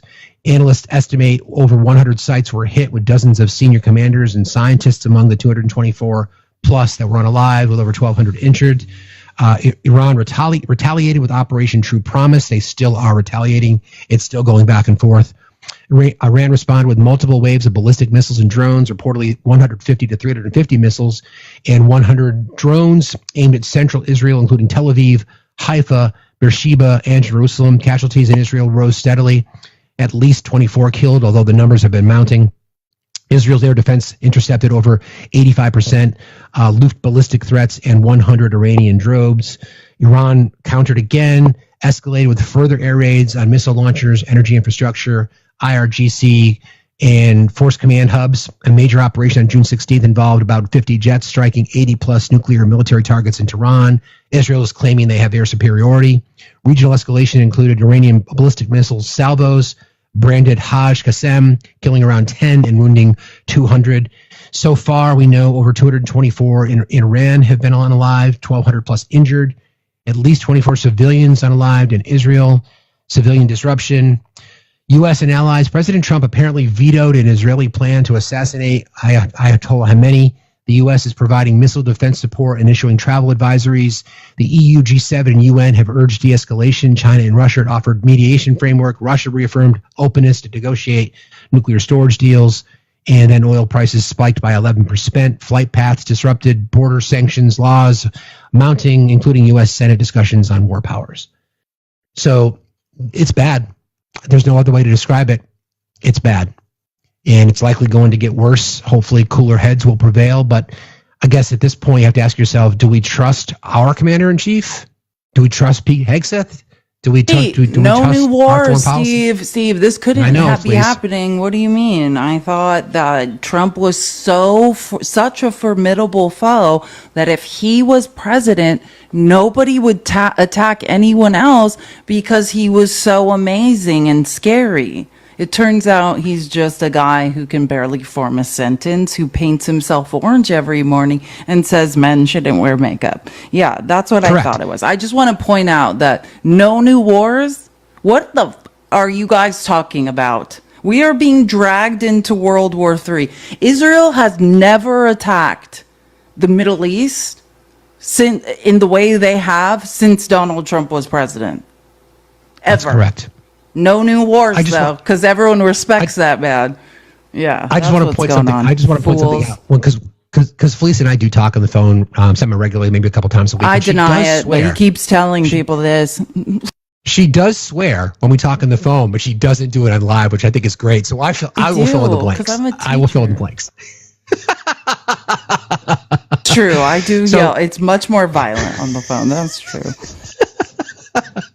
Your secrets are safe with me, though. Although I just exposed one. I guess the point is that this is serious. When don't forget, during the years of the Biden administration, the right in the echo chamber wanted to say that because of Joe Biden's leadership or lack thereof, the situation in Ukraine and Israel, Palestine, that was going to lead to World War III. Well, you're not going to get any closer to World War III than what we're seeing right now. So I'm curious as to what the spin is going to be. How are they going to blame it on Joe Biden? That's what I want to know. No, it's absolute idiocy. And I just want to say, I sent this to someone's like, I saw you posting in Discord. I did. The Robert Reich, like I said, he's our de facto cult leader in my lives. He did an opinion piece for The Guardian, right? And I mean, I don't know why it's an opinion piece. It's all fact, but he talks about, I'm old enough to remember when the United States super rich financed the government with their tax payments under Dwight Eisenhower, hardly a left-wing radical. Yeah, that's the guy Trump says he loves. Remember I'll just say the opposite, because I'm not going to say a slur, Operation Dry Front, which Trump is trying to now emulate. That was Eisenhower. Yeah. This is a guy who had a 91% progressive tax rate at the top. Even after all tax credits and deductions were figured in, the super rich paid way over half their top marginal incomes in taxes. But since the Reagan, George W. Bush, this is what I already talk about, and Trump won tax cuts, tax rates on the super rich have plummeted. So instead of financing the government with their taxes, the super rich have been financing the U.S. government by lending it money. You may have heard that the U.S.'s debt is held mainly by foreigners. Wrong. Now, I want everyone to listen to this. And there's a link to the actual evidence to support this. MAGA, you can't read, so that rules you out. But if anyone's interested, you can click on that link. More than 70% of the U.S. debt is held by Americans. And most of them, shocker, are wealthy billionaires. This means that an ever-increasing portion of the taxes from the rest of us are dedicated to paying ever-increasing interest payments on the debt payments that go largely to the super rich. So just when you hear Republicans who keep giving who keep lowering the taxes of the rich and corporations, and then the solution is to loan the U.S. government money that we then have to pay interest on. Do you see the racket here? 70% of the U.S. debt is being now loaned to us by billionaires that don't have to pay taxes, and they're collecting interest on our debt while they all laugh at us. I was just thinking about how MAGA's like, immigrants have our money. I know it. I know those brown people done have my money, and I'm going to find it. Yeah, you keep looking. You keep looking. You're going to figure it out one day. Always follow the money. Unfortunately, undocumented immigrants do not have the money, and one day MAGA will find their way to that paper bag they've been flailing around in and realize who has their money. I was literally just going there. No, you're talking about, that's talking, when you mentioned Japan, you're talking about buying bonds. That's something different. Refinancing U.S. debt. Loaning money to the United States and collecting interest. There are still groups of people. Everybody, a reminder, if you're just joining us, it is Felice's birthday today. Thank you all for helping her get above 21,000 coins. That's awesome. If you want to support the channel, there's a couple ways you can do that. Also, you want to support Felice through pay apps, which are above her head, and mine and hers are above her head. Thank you guys for being here. We appreciate you very much. I was up early this morning, and just as trolling the TikTok streets in case there's something I need to know about. There are still people in right-wing lives when they have their host who's usually sleeping and then 9 people in the box, and the conversations that they have are still wild after all this time. There are still people thinking that Donald Trump is no longer a convicted felon in New York. There are still people thinking that there were no charges, that they made up the charges or whatever the conviction parameters were. So I thought just briefly, let's remind folks what it was, what he was convicted of, what the rules are, what the jury instructions are. So this entire case, because I don't want you to forget, because they're going to try to make sure that you forget. We're not going to let them forget. As a reminder, 34 counts of falsifying business records. Now, where in and of themselves that would be a misdemeanor, but because they use this falsification to attempt to cover up other crimes, it became elevated to a felony. Part of the problem that we have from the right is they'll be looking for ways. Then there's the famous TikTok lawyer, I won't even give that person names, that she still has a broad following and people still like to follow her and they believe whatever she says. So the jury was instructed to unanimously find that Mr. Trump, falsified business records, to which they did. They unanimously found that he falsified business records. This included payments to Michael Cohen labeled as legal expenses when they allegedly weren't. To elevate the charge from misdemeanor, second degree, to felony, the jury must unanimously find that he acted with intent to commit and or conceal another crime, which they did unanimously. The judge said there are unlawful means. The unlawful means are irrelevant as long as you agreed that it was intent, they unanimously agreed, and that it was a falsification of business record. There were 3 options. It could either be a violation of federal campaign finance law, falsifying other business records like tax, for example, and or federal or state election laws related to Michael Cohen's reimbursement. So, again, the facts of the case are such that it was falsification of business records. Do you unanimously agree? Yes, we do. Do you believe that there was intent to cover up another crime? Do you unanimously agree? Yes, we do. The irrelevance of what other crime they were covering was deemed irrelevant as long as they unanimously agreed. Those are the facts of the case. Don't forget. I love that you just did that out of nowhere. You have no idea how passionate I was about that. But can I just say something too? You read the means, right? There's 3 means of which the crime. And I always like to give this because I think when we're talking about fraud cases, people get confused as to what the means are. Like, this is MAGA's biggest confusion, and I like to just treat you all like idiots because like you guys can't understand what you're talking about. So there's 3, the jury could choose from 3 different means. Which you heard facts read. So, but if you picture it as a unaliving trial, a schmurder trial, right? Like, no one has to agree. The means is the weapon, right? Correct. You don't have to agree on if they never find the murder weapon. It's not necessarily that someone can't be convicted, or you don't have to agree, hey, it could have been a lead pipe, it could have been a golf club, it could have been, you know what I mean? You could have been a crowbar, right? Like, the means does not have to... with a pipe in the library. Exactly. Yeah. That's what I want people to understand, because I think in financial fraud crimes, people get super confused what the means is. Nobody on the jury has to agree on the means. That's why there's multiple, right? Like, it could be any one of these. Cool. No, just like you don't have to agree on what the specific type of murder. Someone could testify. It could be any one of these things, right? But still, you could have the evidence to convict someone of schmurder. That's what the means is. It's how did they do it, right? And in Trump's case specifically, with those 3 means, it was all 3. You could agree. Like, if you look into it, I mean, he did all 3 of those. But you could just say, hey, in my mind, maybe he did 1 or 2. If you look at the facts and you could read, he did all 3. But yeah, it's just nobody in a court case ever has to agree on the means to get a conviction. And that's where MAGA loses their minds, because they can't read or understand what words mean. That's exactly right. So again, the unanimous verdict, 12 out of 12 jurors, they all agreed that he falsified business records, did so with intent, and intended to conceal some other crime. That's it. That's the whole ball game. He is still a convicted felon.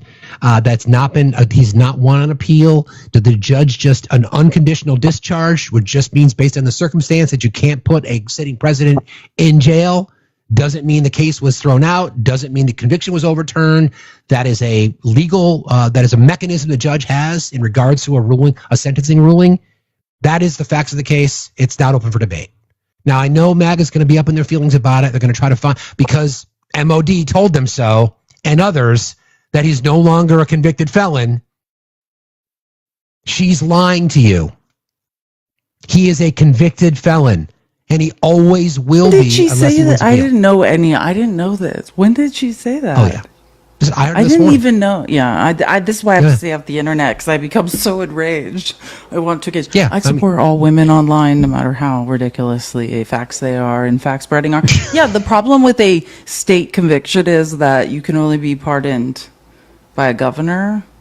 You know, that's the thing. This isn't a federal crime. He's this way until he's not. Sorry. That's exactly right. Thank you for that. So, you know how we're also on a quest? I want to do something a little bit positive. We're all talking about. I was saying about older millennial too. Sorry, now I got where you got. Yeah, no, older millennial. No, I was just remembering older millennial. Yeah, someone when Pickles and I were debating was like older millennials. Trump's getting off, once someone starts. Older millennial told me everything's good. Older millennial said he'd never been arrested, even though we all have his mugshot and his Yeah, exactly.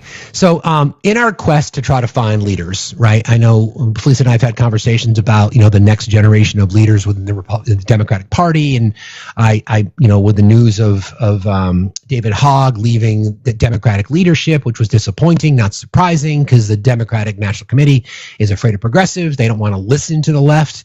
They don't want to listen to people who really want to demand universal health care. Wow, shocker, so fucking radical. Pete Buttigieg's name continues to come up, and I think that there is lots of reasons to look at Pete in that way, as a thought leader, as a policy leader, as a progressive. He's not as progressive as most people think he is. People think he's progressive because he's, a gay man in America. He's not really super progressive from a policy perspective, but I think he can get there. Because I think he's open-minded enough to listen to people on the left who are advocating for the things that we all should be advocating for. Public education reform, healthcare, doing away with Citizens United, et cetera, et cetera, et cetera. So he's been doing the rounds. I just want you to listen to the way in which he speaks to voters and just the man he is, because this is a guy that we should be able to rally behind. Hold on. Tapping is clapping, friends. Sometimes when you play sound from TikTok, it starts really slow. My daughter pointed to it. She said, "Papa, American flag," which I thought was really cool for a 3-year-old. And we started talking about it. I said, "Yeah, you're right. That's an American flag." I said, "Guess what? It has a nickname. It's called the Stars and Stripes, because it's got those white stars and those red and white stripes." She said, "Oh, what else is it called?" I was like, well, it's called Old Glory. This is the tradition of that flag as a battle flag in important moments in our country's story. She said, "Oh, what else is it called?" Like, Stars and Stripes, I already said that one. Star Spangled Banner. It's called that because there's a song about it. She said, "Oh, what else is it called?" You ever talk to a 3-year-old? I was out of nicknames by then. But I got to thinking, she knows what the flag is, but she doesn't yet know what it represents, what it means to all of us, and what it meant to me. When she and her brother are old enough, I'm going to tell them. I'm going to tell them what it was like to salute that flag. I'm going to tell them what it was like to have that flag Velcroed to my shoulder when we got into a vehicle to go outside the wire in Afghanistan. I'm going to tell her and her brother one day what it felt like that handful of times that, as an officer, I had the solemn ceremonial duty of taking that flag, handing it to somebody, and saying, "On behalf of the President of the United States, the Department of the Navy, and a grateful nation, I present you with this flag as a symbol of our appreciation for your loved ones' faithful and honorable service." One day I'll tell her that too, but before they're old enough for me to lay anything that heavy on them, I'll tell them about the values that flag represents, the story, the incredibly rich and inspiring, and yes, very, very complicated story of everything that has happened under that flag and in the name of that flag. And I'll tell them about how what made America and makes America great is not something that we dust off by saying the word again. What makes America great is its ability to wrestle with its darkest demons and come out stronger and better for it. Pete, somebody that we can rally behind. I still have concerns about a gay man getting elected president in our country. Sadly, I still feel like we're in that position. But when you listen to him speak, and you've seen he's been doing the rounds on Fox, and he goes to right-wing spaces, and he has conversations with people, and he sits down for Jubilee conversations. He has an amazing ability to connect with people. He really does. There's so many things about him: Midwestern roots, veteran, mayor of a small town. It's those eloquent, incredibly smart. Probably the best speaker that I can recall on the national level since Obama, and it might even be neck and neck. His ability to connect with people in the way in which he speaks. Thoughts, Felice, on Pete in general? Oh yeah, listen, I think of young people in the Democratic Party, he is the smartest and the best communicator. Like, you watch him go on Fox News and confound people, like say all the right things and leave with people being like, "Yeah, I didn't see it that way." Yeah, Pete Buttigieg is brilliant, but like and I think we've argued about this over text, is like my concern will always be that the truth no longer matters, right? Yeah. Like, think about what Trump does. And that's how you know that Pete Buttigieg is someone that Trump worries about, right? because he keeps saying these like homophobic. No, the recent ones are he rides with his husband on the back of a bicycle. Work. Yeah, or whatever. You know, like that's how you know. The same way you keep hearing him mention Jasmine Crockett. It's almost a compliment because you know, like, oh, these must be the people he's worried about rising up and opposing him. But yeah, like my biggest concern is just like we saw in this last election, the truth doesn't matter. MAGA has proved they are incapable of finding out the truth, and not just MAGA, because like I don't think everyone is in complete cognitive dissonance, but I think the majority of America seems to be listening to certain taglines and taking them as gospel rather than doing their own research, and that's what worries me. But do I think Pete Buttigieg is pound for pound the smartest person in the Democratic Party that can communicate most effectively? Absolutely. Absolutely. I totally agree. And I'm glad you said what you said. And it's really sad for those of us who believe in, you know, intellectualism and the ability to communicate and connection. You're right. And the way in which he speaks, you know, it's folksy in a way, but yet not condescending because he's just so smart in the way in which he talks to people. But it doesn't matter. You know, that's why it's like celebrity. That's why the name Mark Cuban keeps popping into my brain, because of the fact, like J.B. Pritzker, Mark Cuban is self-made. You know, he's a registered independent. He calls out Republicans and Democrats equally. He doesn't seem to he pulls no punches when it comes to the criticizing of the system, a system that he's benefited from, right? But he's also got that celebrity thing. People that are moderates could say, oh, this guy he owns a sports team. He drops F-bombs when he's interviewed. He's been hauled away by the cops at his own, you know, stadium because of things that he said to referees. And I think that's sadly what our politics has become. We've always known there's a celebrity tied to it, but especially now. It's like, how do you counteract celebrity? You do it with celebrity. So that his name just keeps popping into my head. And I'm not saying he's ever made a claim that he's going to run for office. And I don't know if I could ever bring myself to vote for a billionaire, but I want to win elections. I want Felice's rights to her body protected. I want my daughter's rights to her body protected. I want, you know, universal health care. Don't forget what Mark Cuban has done with his money. You know, he's funded a program to make pharmaceutical drugs affordable to people. Those kinds of things should matter. So if we're now in an age where it's celebrity or somebody who's so infinitely qualified to be the president, like Pete Buttigieg, for example, it may be the celebrity that gets the vote. It's just a weird thing. They talk about Andy Bashir. I like Andy Bashir, but he's not nearly as eloquent as Pete is, and he just doesn't have name recognition.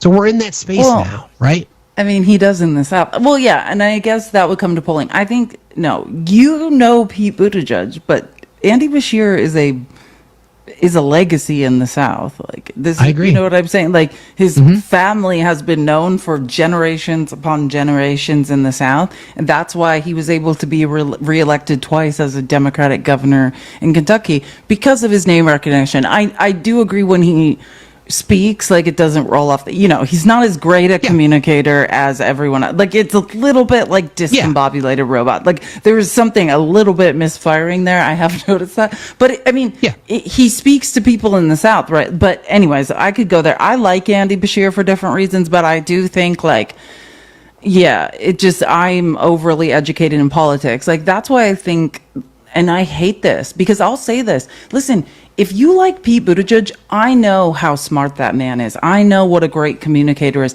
He doesn't have the resume though. And I always give this example. If I took every US president that's ever existed and I mixed their resumes up and I inserted Kamala Harris's in there, you're going to pick hers out as one of the top 3. That woman was the most qualified person to be president. She's more qualified than 98% of people who've already served as president, period. Agreed. Except for your own internal bias. That woman had every qualification under the sun.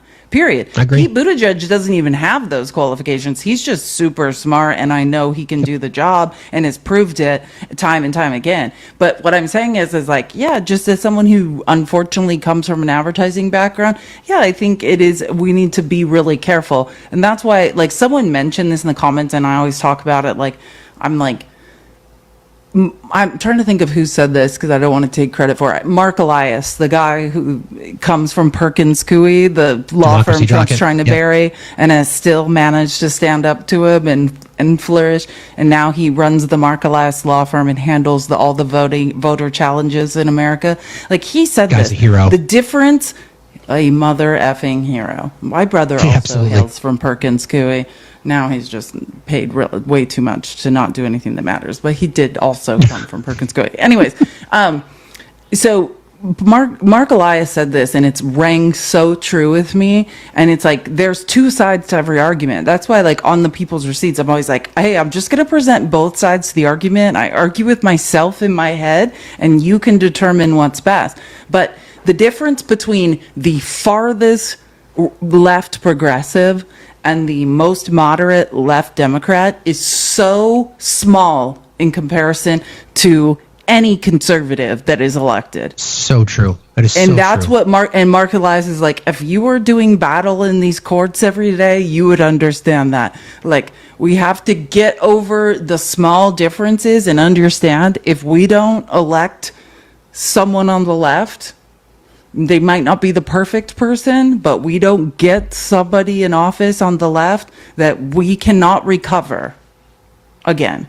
And that's like, that is always, and again, you're talking to a person that says, I'm pretty much a communist. So, that's hard for me to, but I always come back to that. And I think, hey, I do want to drag this country left, but the path left might not be linear, right? Like, we might be like, we're stuck here in the middle, and then we get here, and then maybe we move a little farther. You know what I mean? Like, it's not going to be like the perfect, we can't just drag everyone left. Like, I want to say, hey, weirdos, we're the only developed country in the world where we can't go to the doctor unless we sell our life force to a corporation for the right. And that should be enough to get people to say, yeah, we need healthcare. But apparently it's not. So, like, people like Chris Murphy, I heard someone name him in the comments, looks super electable right now. And, like, when I see, he reminds me of Gavin Newsom before Gavin Newsom went off the rails with that podcast, Like, if we're like, what the is that guy up to? Yep. Like, now I'm like, Gavin, you're looking good again, but we can never unsee what we saw. Like, what the fuck was that? Like, so people like Chris Murphy, who are correctly identifying Trump's corruption, who are on the Senate floor every day saying, hey, I have 18 posters and I'm going to identify every dollar that Trump's grifted since he's been in office. Blonde-haired, blue-eyed, great communicator. I hate it. Kamala Harris should be president now. I kept one of my favorite protest signs was like, if Kamala Harris was president, we'd all be at brunch right now. Truly, we'd all be at brunch. Art is a weapon. I want to just your comment. I am not advocating for Mark Cuban. I'm just saying if we are in the celebrity space and our politics has shifted so much where it is celebrity, then his name is the one that keeps popping up. I'm throwing it out. And again, much like J.B. Pritzker, although the difference between Pritzker and Cuban is he is literally self-made, right? He is a self-made billionaire. Now he's been able to take advantage of the system and he calls it out. He's an independent, a registered independent. He calls out Democrats. He calls out Republicans all the time. I'm just saying that if that's what it takes, and sadly, I just feel like it needs to be another white man. I really do, because to your point, and I've talked about this all the time, Felice. We may never find someone more qualified than Kamala Harris to run for the presidency. Literally, amazing. Pound for pound, more qualified than everyone that's ever served, except for some reason people can't seem to unpack their misogyny in this country, and we need to recognize that. And I want to say this, like, the thing, and this is the argument, and you can look into this, Robert Reich talks about this, like 70% of the billionaires that donated in elections donated to the right.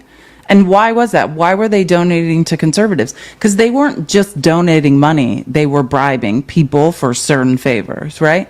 The difference is if you're Mark Cuban or if you're George Soros and you give money to the left, you're not getting shit for that money. Do you know what I'm saying? You're not bribing someone for policy. You're not like, look at the tech bros. 10 years, no states can regulate AI. Our country is going to be taken over because Trump owes so many rich people favors. There's so many poison pills in the bill that's about to pass. We will never recover from them. So, yeah, like, I think people, like, we need to get back to the civil servants, I do think. But also, I think people who are donating to the left understand they're not being promised something for their money. No, that's a good point. In fact, like the people that we see, like in the same way, progress. I was just going to say in the same way. Exactly. That's why when you see people who have achieved, again, to use the name Cuban, he's been public saying, I've been able to take advantage of the system we have. I don't support it. I think people like me should pay more. He talks about capital gains a lot, which we don't ever discuss. He talks about the advantages that the rich have because they can squirrel their money away. They can take advantage of capital gains, lack of reform in capital gains. That's where their assets come from. He calls it out, right? So I thank you, Warner. We just need to avoid the protest vote. Republicans fall in line. Democrats fall in love. And that's the issue. And we're our own worst enemy. You know, we are so hype. It's a fine line, right? Because we want to be able to hold our party accountable. And I think that's the right thing to do. We don't accept microaggressions, and we don't accept, the machination of corporate donors. But how far, we may have gone too far in some regards. We may have just gone too far. We've got to win elections. Like I tell Felice this, and I've heard this before, I look at the Democratic Party as public transportation. It gets me closer to where I ultimately want to go, right? I'm going to have to walk a few blocks, but it gets me closer because I'm a fucking progressive. I want universal health care. I don't want Democrats talking about changes to the ACA. I want universal health care. I want Medicare for all. I want firearm reform. I want overfunding of public education. Those are the things that I want. I want Citizens United torn up. I want anti-lobbying instituted. I might consider term limits. I want to talk about court reform. Unless people are talking about that stuff, then why should they get your vote? Make them fucking earn it. But we got to get there. We have to get to that to have a fighting chance. Kamala Harris was not a progressive. Kamala Harris is a Reagan Democrat. I get that. But again, the most qualified person to ever run for the presidency, and I was proud to vote for her. But we got to shift. The reason the DNC, that shakeup of the DNC, the reason that David Hogg left is because he got forced out. Because he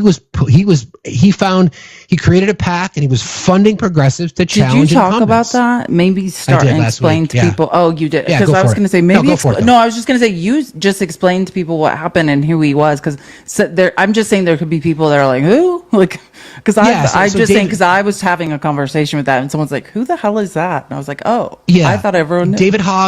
David Hogg was a Parkland survivor from that district, and he became. Remember Margarine terrorizing a child, following him around, like after he testified for Congress about almost unaliving, and she was screaming at him. That's how Margarine Taylor Greene became famous, but was by terrorizing a child who'd almost unalived in Parkland. That is David Hogg.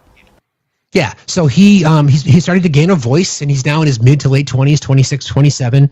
He was influential in getting Max Frost elected to Congress, raised a lot of money to support him. He ran for vice chair of the DNC and got elected. There was always issues. The status quo Democrats never really wanted him, primarily because they wanted to keep things status quo, because the DNC nationally is afraid of the left within their own party. Right? They don't want progressives. They want moderate Democrats because that's where their donor dollar comes from. So David Hogg formed a PAC that was designed to primary incumbents.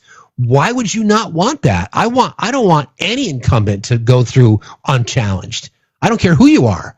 I want Bernie to get challenged. I want Becca Balint to get challenged. I want AOC to get challenged. I think that's how it's supposed to be. So the DNC was pushing back on him. He just decided, listen, I'm never going to get support. So he decided to step away because they demanded a re-election. And you know full well that they would never support him in his candidacy. So that's why he's leaving.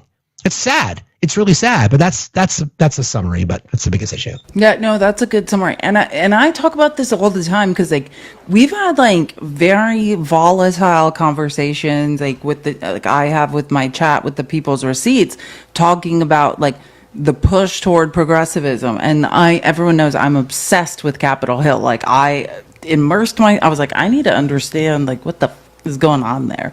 And like, I read all the Capitol Hill blogs, like I know, and that's when I spent like 3 years getting an education on what's going on Capitol Hill to understand why. I know where the opposition to David Hogg is coming from. Like, they're saying it's the same thing when I told you what Mark Elias was talking about. Like, whilst we are in this battle for, we got to get to the most progressive, we're going to lose it all, right? Because what you have to remember is seats in Congress. These are tiny little fiefdoms, let's say, with thousands of people. And what it takes to hold, let's say, Henry Cuellar, who's literally got Trump's endorsement in Laredo, Texas, and I cannot stand that man. But what it takes to hold that district is the most moderate of the most moderate Democrat, basically spouting Republican views. That's what it takes to hold that seat. Okay. And I come from Arizona, where I understand the same thing. What it takes to hold certain districts in Arizona, you cannot have this progressive rhetoric coming out, or you won't be, you're walking, it's like walking a tightrope, right? And that's not to say no one should be challenged. They should. And if you can't figure out the ethos of that, or the pathos may be more correct, of that district, then you're not going to win. I'm not saying I don't think people should be challenged, but the job of people in Congress, right? And there's huge PACs funding Congress, is to reelect incumbents and to hold Congress, right?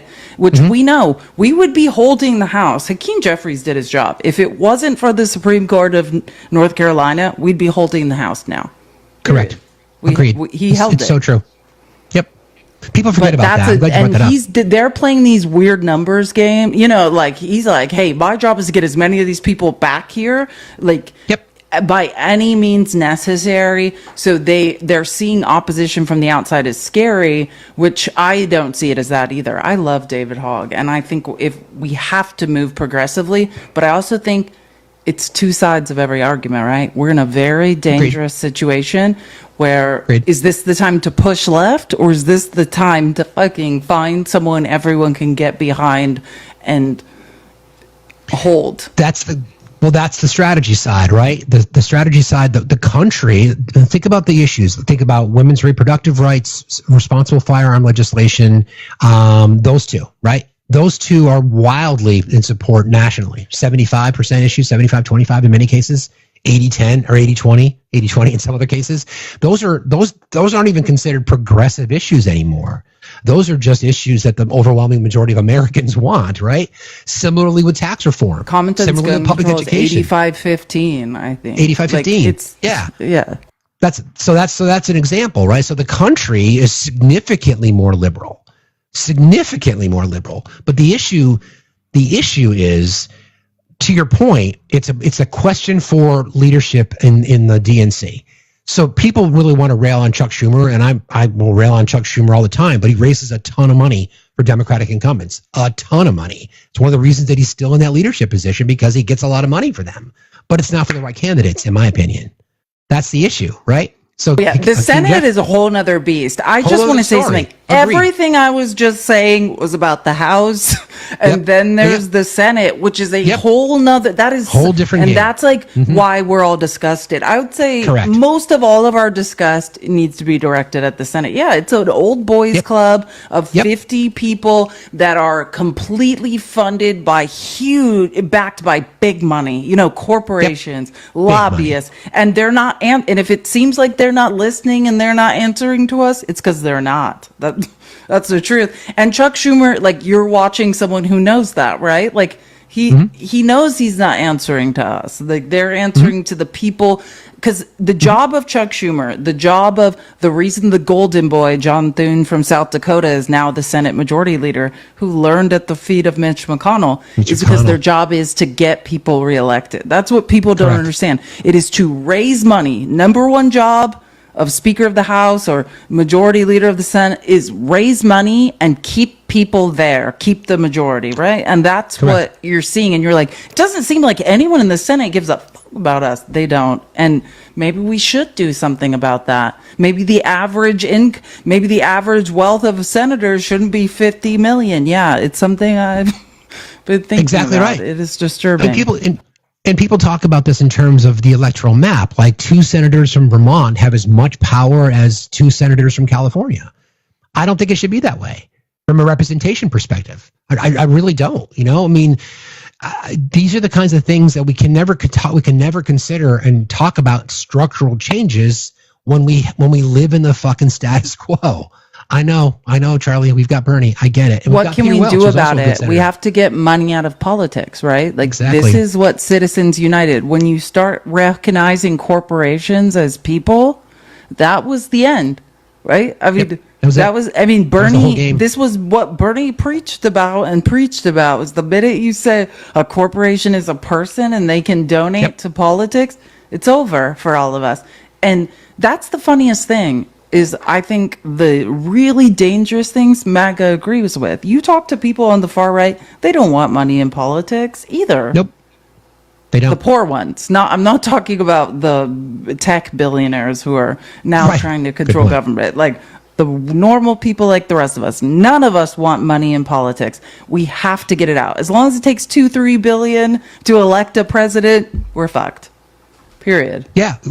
Wow, you just sworn alive. I'm going to remember that moment. Sorry, I know. It's my birthday, so everyone will forget me. Yes! Woohoo! No, but you're right. I mean, Citizens United, obviously, and like I said earlier, we think about people like Lauren Boebert is in Congress because she ran unopposed. And the right has been very, very good looking at these gerrymandered maps and identifying people in districts where they know that they're not going to get Democratic opposition, and they're running mindless fucking dolts who gives handies in public every chance she can get, and she's in Congress, and she will likely win again. She will likely win again. And that is something that the right has done exceedingly well. They've recognized it, and the Democratic response has been to, unless we fall in love with that candidate, we're not going to promote them. Well, go from a constitutional lawyer. I think I'm talking to you. If I'm getting the number wrong, I'm sorry. I think it's the 4th district of Colorado, where she is now, not where she started, but where she moved. 4th or 5th, yeah. 4th district. Right. Yep. You went from a constitutional lawyer in Ken Buck, who left Congress because he would not agree to, he was in the Free Dumb Caucus and was like, we're not impeaching Biden. He's done nothing wrong and you don't understand the laws, and I'm not going to sit here and waste my time while a bunch of people lie. And then you went from that man leaving and she moved to his district, and now you elected someone that literally can't chew gum and walk. Like, it's unbelievable what MAGA has become. But maybe that's maybe that's a lesson, right? Like, I have listened to MAGA podcasters who have hundreds of thousands of followers saying, you got to just plug your nose and vote. I swear, this is what they tell people. Plug your nose and vote. Oh, what's that guy's name that now is the ambassador of the Bahamas, who's like some abuser and went to the University of Georgia? What's the black guy's name who tried to unseat Raphael Warnock for senator of Georgia? What's his name? He played football at the Herschel Walker? Herschel Walker. Yes. Yeah. I remember people's podcasts being like, hold your nose and vote. You just got to do it. Yeah, he's a horrible person. We now know he's paid for 4 APs. He beats women. Hold your nose and vote. It's for the greater cause. And we can't get people on the left to vote for a woman. Correct. I mean, the fact that was a really good point. The fact that election was 5 points? I think Warnock won by 5 points. Close. It was a runoff. We had a runoff. I know, right? Think about that. Guy who was like, have you guys ever thought about vampires? Does anyone remember the 5-minute speech Herschel Walker gave about vampires and that he believes they probably do exist? Yeah. And he almost beat the guy that now runs the church, Martin Luther King Jr. used to speak. Correct. Ebenezer Baptist Church. Baptist Church, because exactly. Republicans are just like any black man. They're all the same. We just need another black man. And that's the same thing as Raphael Warnock, who's a literal theologian, philosopher, and genius. Same thing. Somebody just asked us in the chat, does that mean that we're not supporting Kamala? No, I don't. She's never made a claim that she's going to run again. I know she's got her eyes on the governor's mansion in California. So I think thought if she was going to run for governor. I think she might run. For governor of California. Too. I think so too. So again, I'm not saying if she were, I would have loved to see what a 4-year or a 3-year campaign would have looked like for her, or a 2-year campaign would have looked like for her. I still think it's the same issue though. Misogynoir, bigotry, sexism. I think it's all related. So I don't have to worry about MAGA's bigotry. I heard it on the left. I don't know. Correct. I just can't vote for her. I don't know. I don't like her policy on Palestine. You never said it about a man. Never. Correct. Never. Correct. The same things you just couldn't get there on a half black, half Indian woman. I never heard anyone saying about a man. It's fascinating. And I like I said, I have a whole notes app, note dedicated to all the people on the left. I heard give the reasons. They just couldn't get there. No food or water has been allowed into Palestine for over 100 days now. Mm-hmm. Mm-hmm. Yep. Great job. Exactly. Great job not being able to get there. Trump Gaza. Well, I'm sure the construction plans are already being vetted out. Here, Felice, I don't know if you know this, but this is reporting from Reuters. Trump family in phone service licensing deal, touting a $499 device. This is from Reuters. Trump's family business licensed its name to launch a U.S. mobile service and a $499 smartphone today, calling it Trump Mobile. In the latest deal brokered by the president's children to capitalize on his last name while he's in office. The new mobile venture announced nothing to do with the emoluments clause, though, but that's nothing to see here. The new mobile venture announced that Trump Tower in Manhattan will operate using the networks of the 3 major U.S. wireless carriers. Further details about the venture, including those about the family's partner in the business and financial terms of the licensing deal, were not immediately disclosed. We are going to be offering an introductory package of products where people can come and get their telemedicine on their phones for one flat monthly fee, roadside assistance on their cars, unlimited texting to 100 countries around the world, said the president's eldest son, Don Jr. President said he put his business interests in a trust managed by his children to avoid conflicts of interest, but income from such business ventures will eventually enrich the president, who sits atop that trust. The president's financial disclosure released on Friday. He reported more than $600 million in income from licensing deals, crypto projects, golf clubs, and other ventures. Those numbers appeared to be through the end of 2024, before he was inaugurated for a second term. Since then, the Trump family's crypto projects also have brought in hundreds of millions of dollars. But, Felice, the Biden crime family. But yeah, exactly. Nothing to see here. Yeah, and I just want to say, someone said in the comments, I'll never forgive Biden for not raiding in Israel. Then I would say, you should actually say, I'm so glad that Biden understands the checks and balances of power. Like, there's nothing Biden could do that he did not do. He was actually, right? That's what the emoluments clause is about. Or I'm sorry, I said emoluments. I didn't mean emoluments. I said the wrong thing. I meant impoundment, right? That's what happened with Nixon, right? You have 45 days. You can deny, Congress can appropriate funds, and you can deny sending them there for 45 days.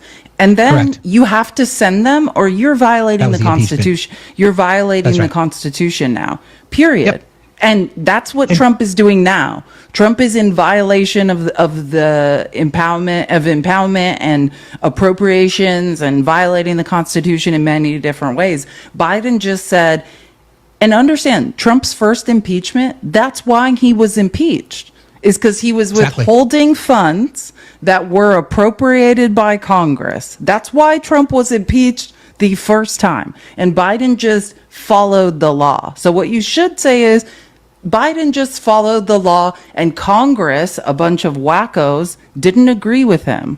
Period.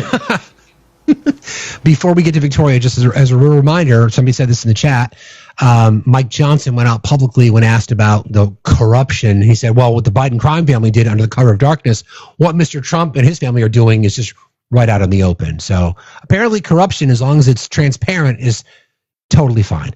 Hello, my God. Sorry, I just have to do it one more time. I'm sorry. Camo the knitter.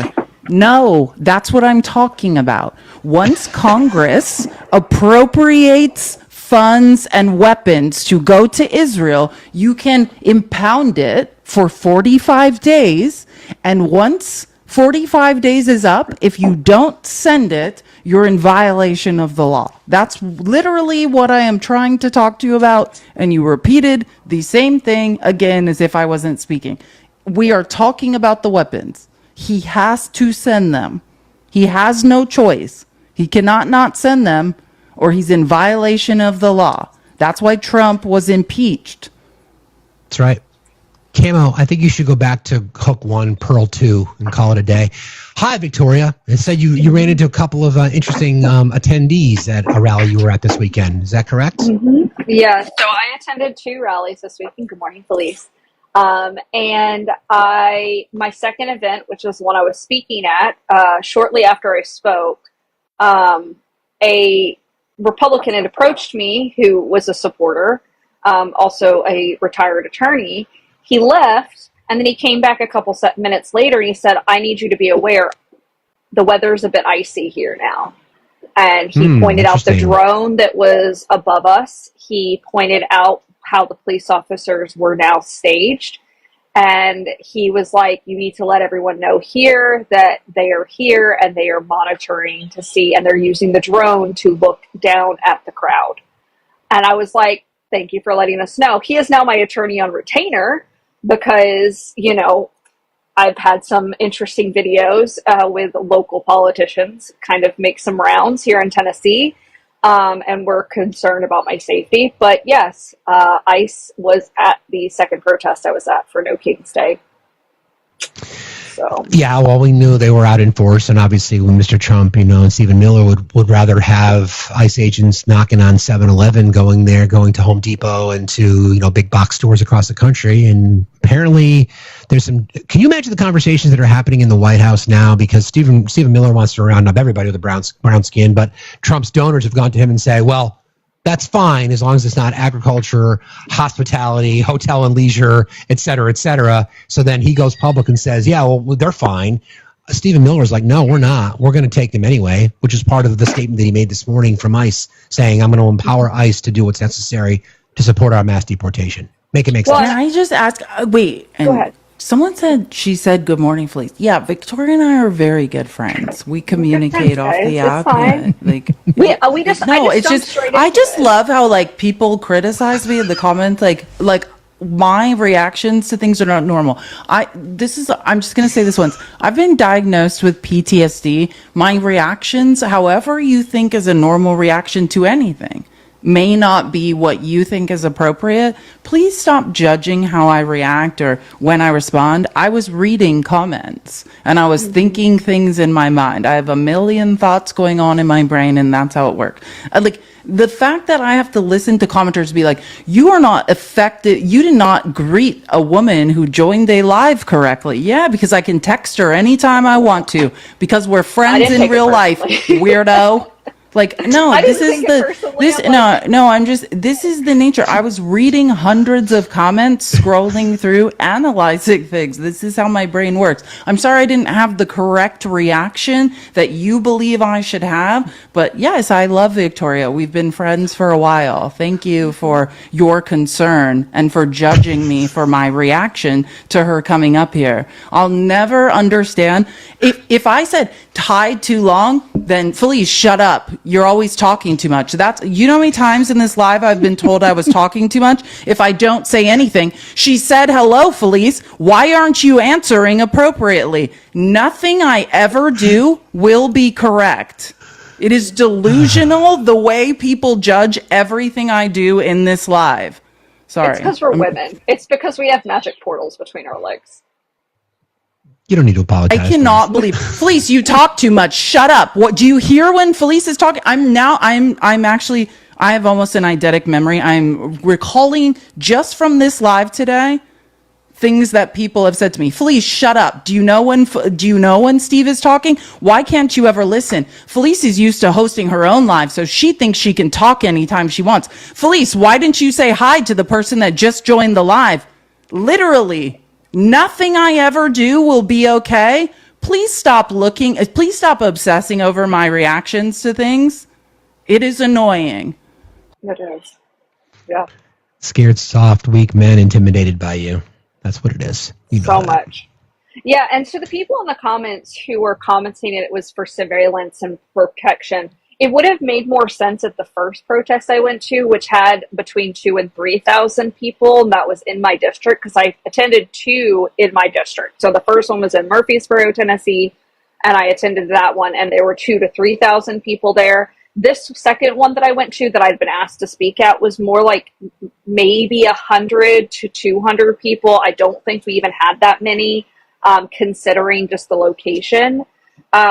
So it did make sense for them to be surveilling when there were more than enough police officers there. We were all peaceful. There was no need to it. But I did notice that there were a few brown people in the crowd, especially at the front of the road, because we were actually convened and made to stay in a parking lot. That was what the permit was the permit for the protest was for. So yeah, I think it was intentional, and it was also a small town. It was going to have less news coverage as well, which is why they were there. Also, the Democratic person was speaking, the challenger, in front of his office. So fuck it. Yeah, I'm glad you brought that up. Sorry, go ahead, please. You're going to say something? Oh, I was just going to ask. I know you said you were going to multiple protests. Like, I'm just interested. I just want to hear more. I've been meaning to text you about that. So what I did is I started the morning. Actually, my oldest child went with me. This was his first official protest. He's 5 years old. He asked to go. Good. He likes going to my events. He had his own sign that said "My rights, my freedom, and my choice matters." Or my rights, my freedom. And the whole idea was that his choices matter, even as a 5-year-old. Which I know that I'm going to get some hate for on the right because I took a child to a protest. It was safe. He was with his mom the entire time. And my dad was present there as well.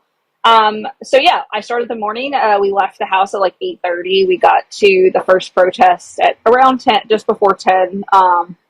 Got to see a bunch of my constituents there. Got to go down the line. People loved seeing that I was like leading the chants and just being involved. I didn't actually get any pictures of myself because I was holding my 5-year-old's hand the entire time because he was enjoying chanting. He was enjoying being a part of it. Like, you know, he watches Paw Patrol, so we're also trying to combat his idea of like what police officers are, because, you know, Paw Patrol is known for its militarization of children and thinking that police are all safe, and we want to make sure that we thought combat about that. That's a really good point.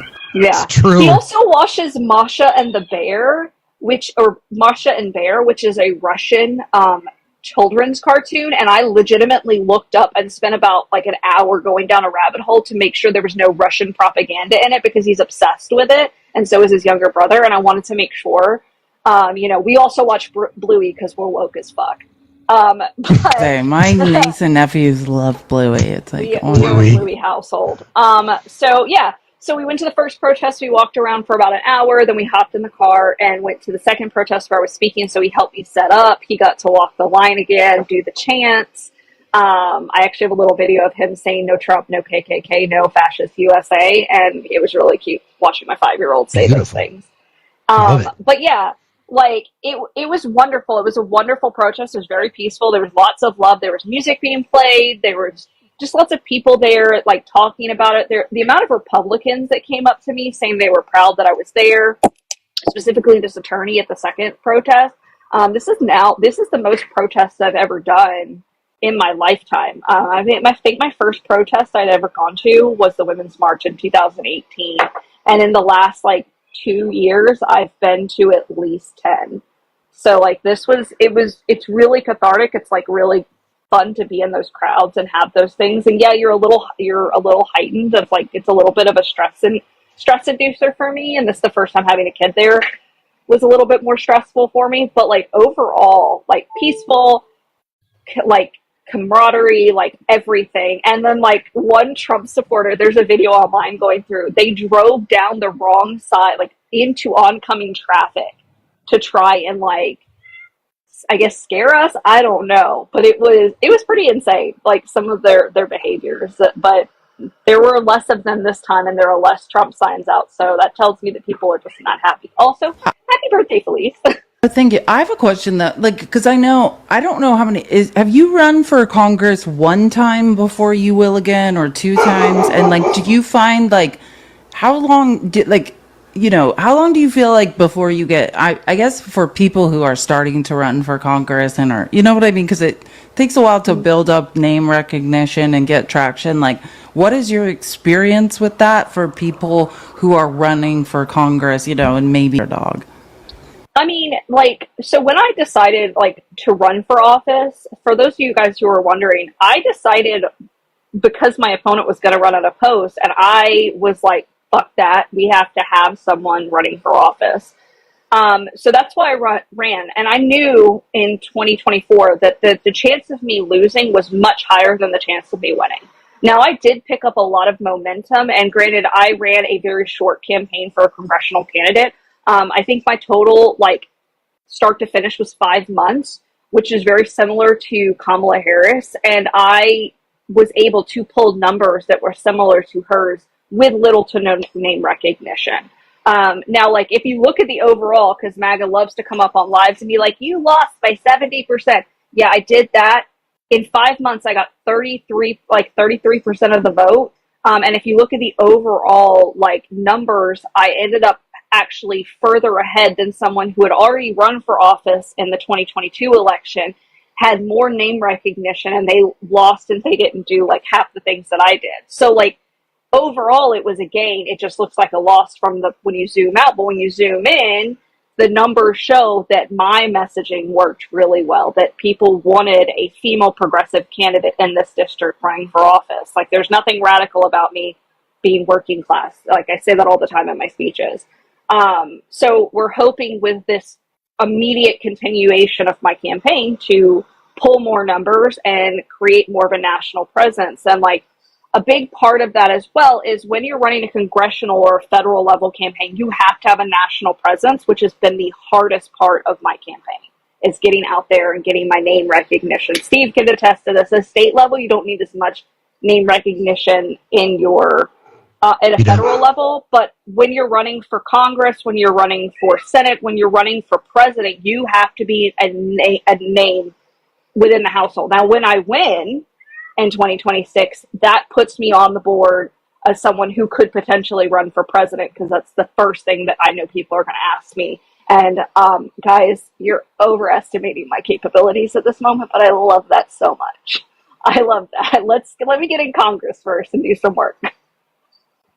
I think the really good message is a win. A loss is a win, though, because you've gained name recognition, familiarity. That's the thing. You have got to get no's to get a yes. And that comes from my sales and advertising background. But yeah, you gained, like you said, you actually, when you look at the numbers, you gained more than you lost, and now you're better positioned now. And I watch Yasmin Ansari, who's in the Oversight and Accountability Committee, and I worked on Kamala Harris's campaign in Arizona, a swing state, and I was like, I don't know if she's going to be elected. And I watch her now, and she's in Congress just tearing it up. Another person like Deja Fox, who I think she's going to run in the 7th or 8th, yeah.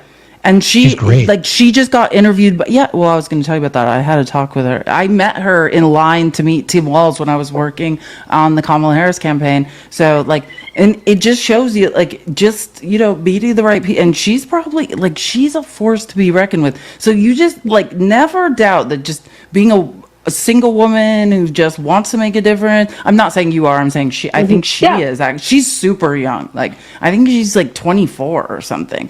Oh, and, I mean, I'm watching her. I'm like, damn, she's gonna win. You never know what could happen.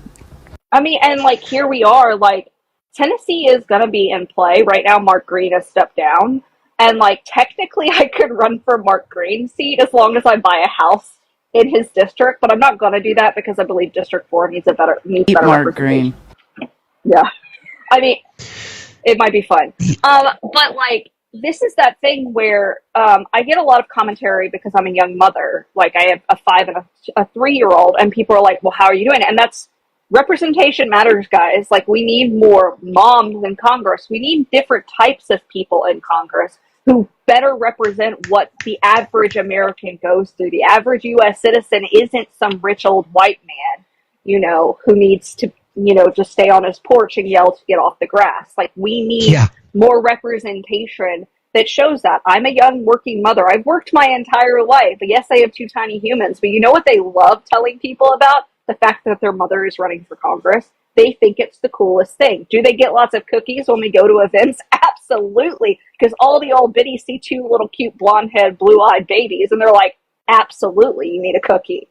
But that's important. We need more representation. I'm the daughter of an immigrant. I am, I've worked in the tech industry. I worked in international domestic logistics. I'm not a rich politician. I have no intention of being that. Will I write a book at the end of this? Absolutely, when I retire early, because your girl wants a break. And think about Anna Paulina Luna. I hate that woman, but Anna Paulina Luna, lunatic, as I call her, but not on this one issue. She's the one that went against, I think she might have been kicked out of the Freedom Caucus for saying, stop making people who have infants travel across the country to vote. We do need people, not just young mothers, but also men who are new parents, to speak out about that issue and also to care about children. Yeah, like when we have people who can't, no offense, Dianne Feinstein, but when you're signing away power of attorney to your 70-year-old daughter and you're still voting in the Senate, I worry about why you're doing that at that point. We do need younger people who are raising children and who represent young mothers in Congress. That was the first and only time I'll ever respect Anna Paulina Luna for saying, hey, young mothers shouldn't be taking their infants or, through airports to vote in Congress. This is insane. Yeah. And she is still in trouble for refusing to be quiet about that. Still to this day. I mean, and that's the caveat here. It's it's meant for people who are, it's the catch, I guess, not the caveat. It's the catch of running for office is we've had this standardization of it's a man being there, or maybe it's older women who are already past their children in their university or their middle school, those kind of things. That doesn't represent the youngest person. I'm a mom who's struggled for the last 5 years finding reliable daycare. There were plenty of times that people were like, well, what is it like having your kid with you on the campaign trail? No different than when I work. I've worked remotely for the last almost, 5 years now? And guess what?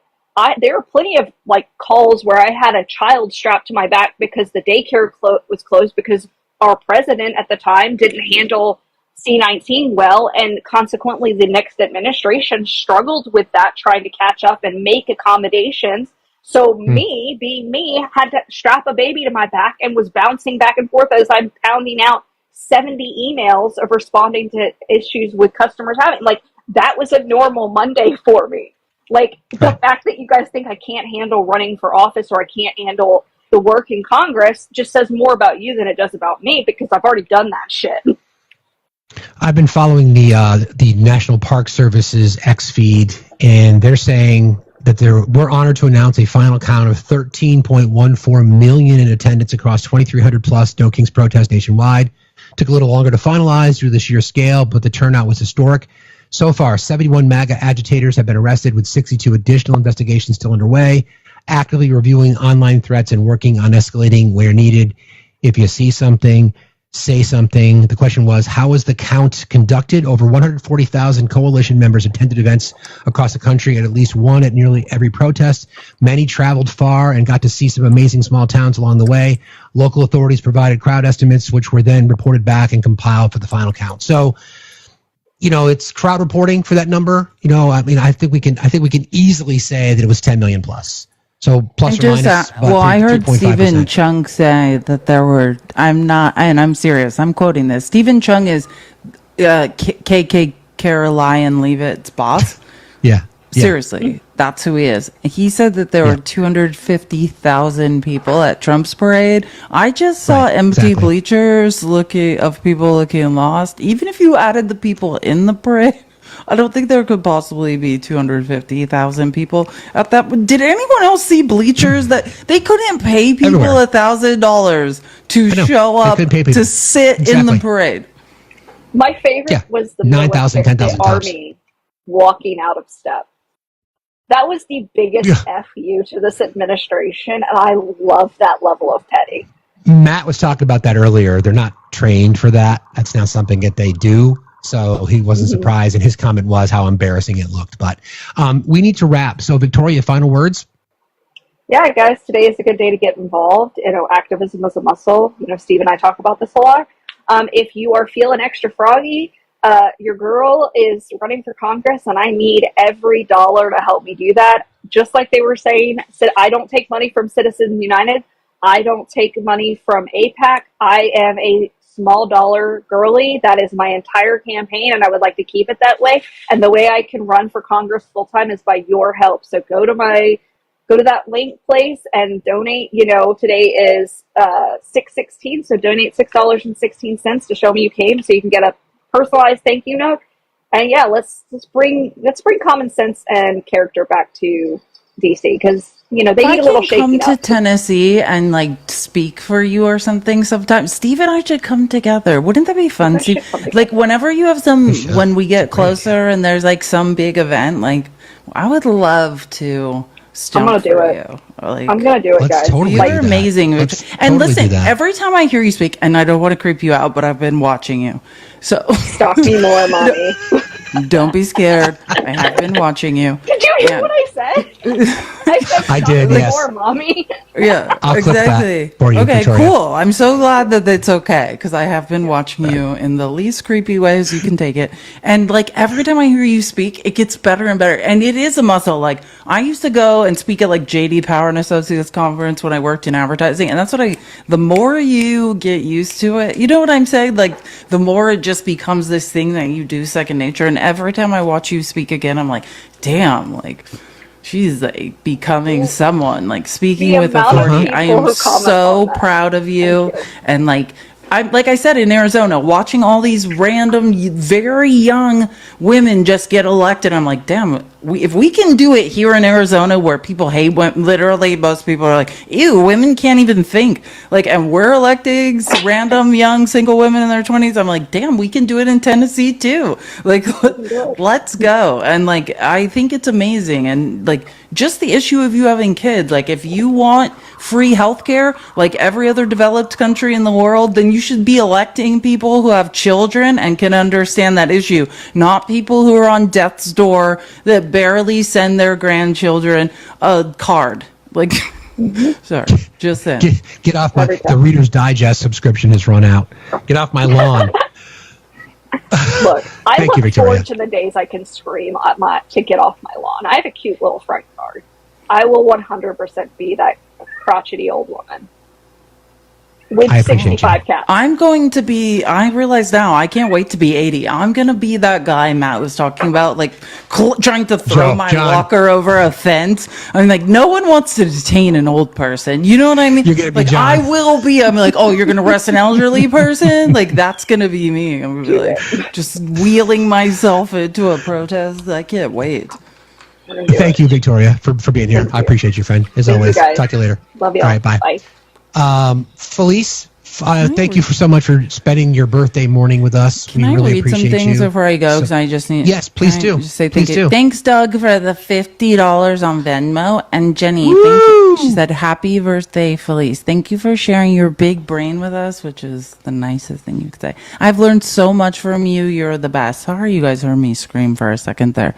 I'm never gonna be perfect enough for people. I'm trying my best though. That's the horrible part, is I care what people think of me.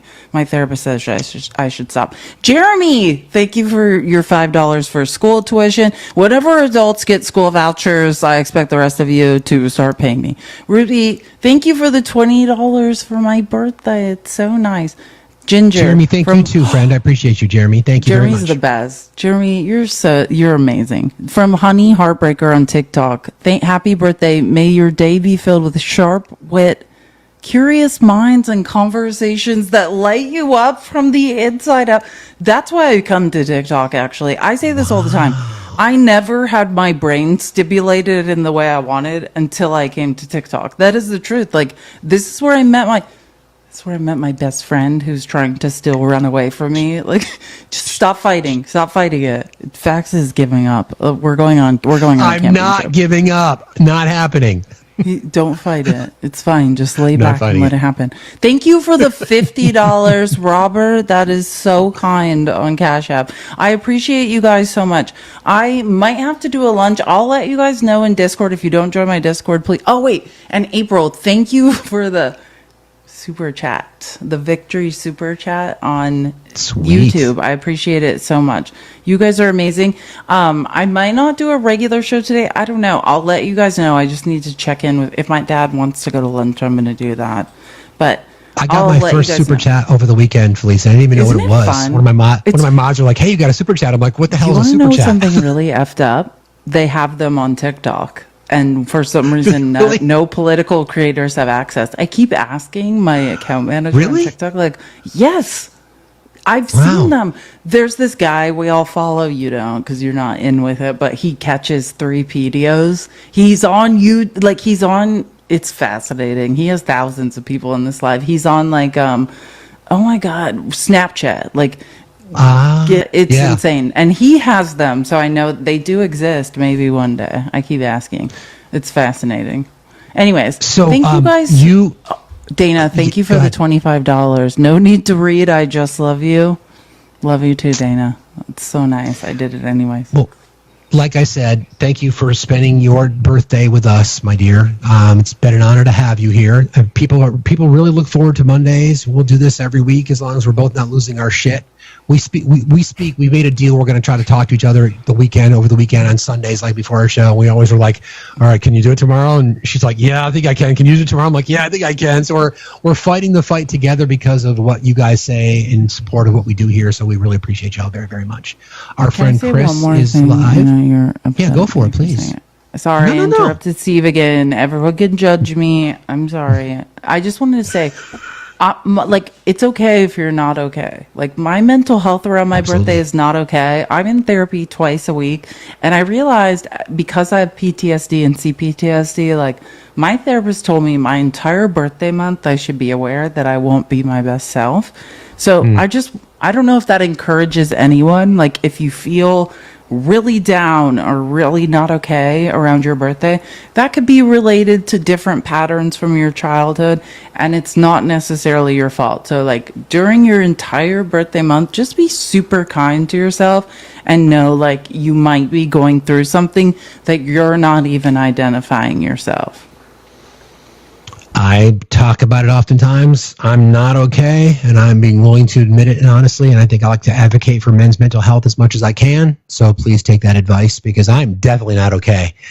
But I will be, because I've got people like Felice listened to me cry like 3 times this weekend. I'm like, we're on the phone and we're talking, and I just start sobbing, and he's like, "Okay, we're okay, we're okay, I'm okay." We joke about this. We're broken, but we're broken together.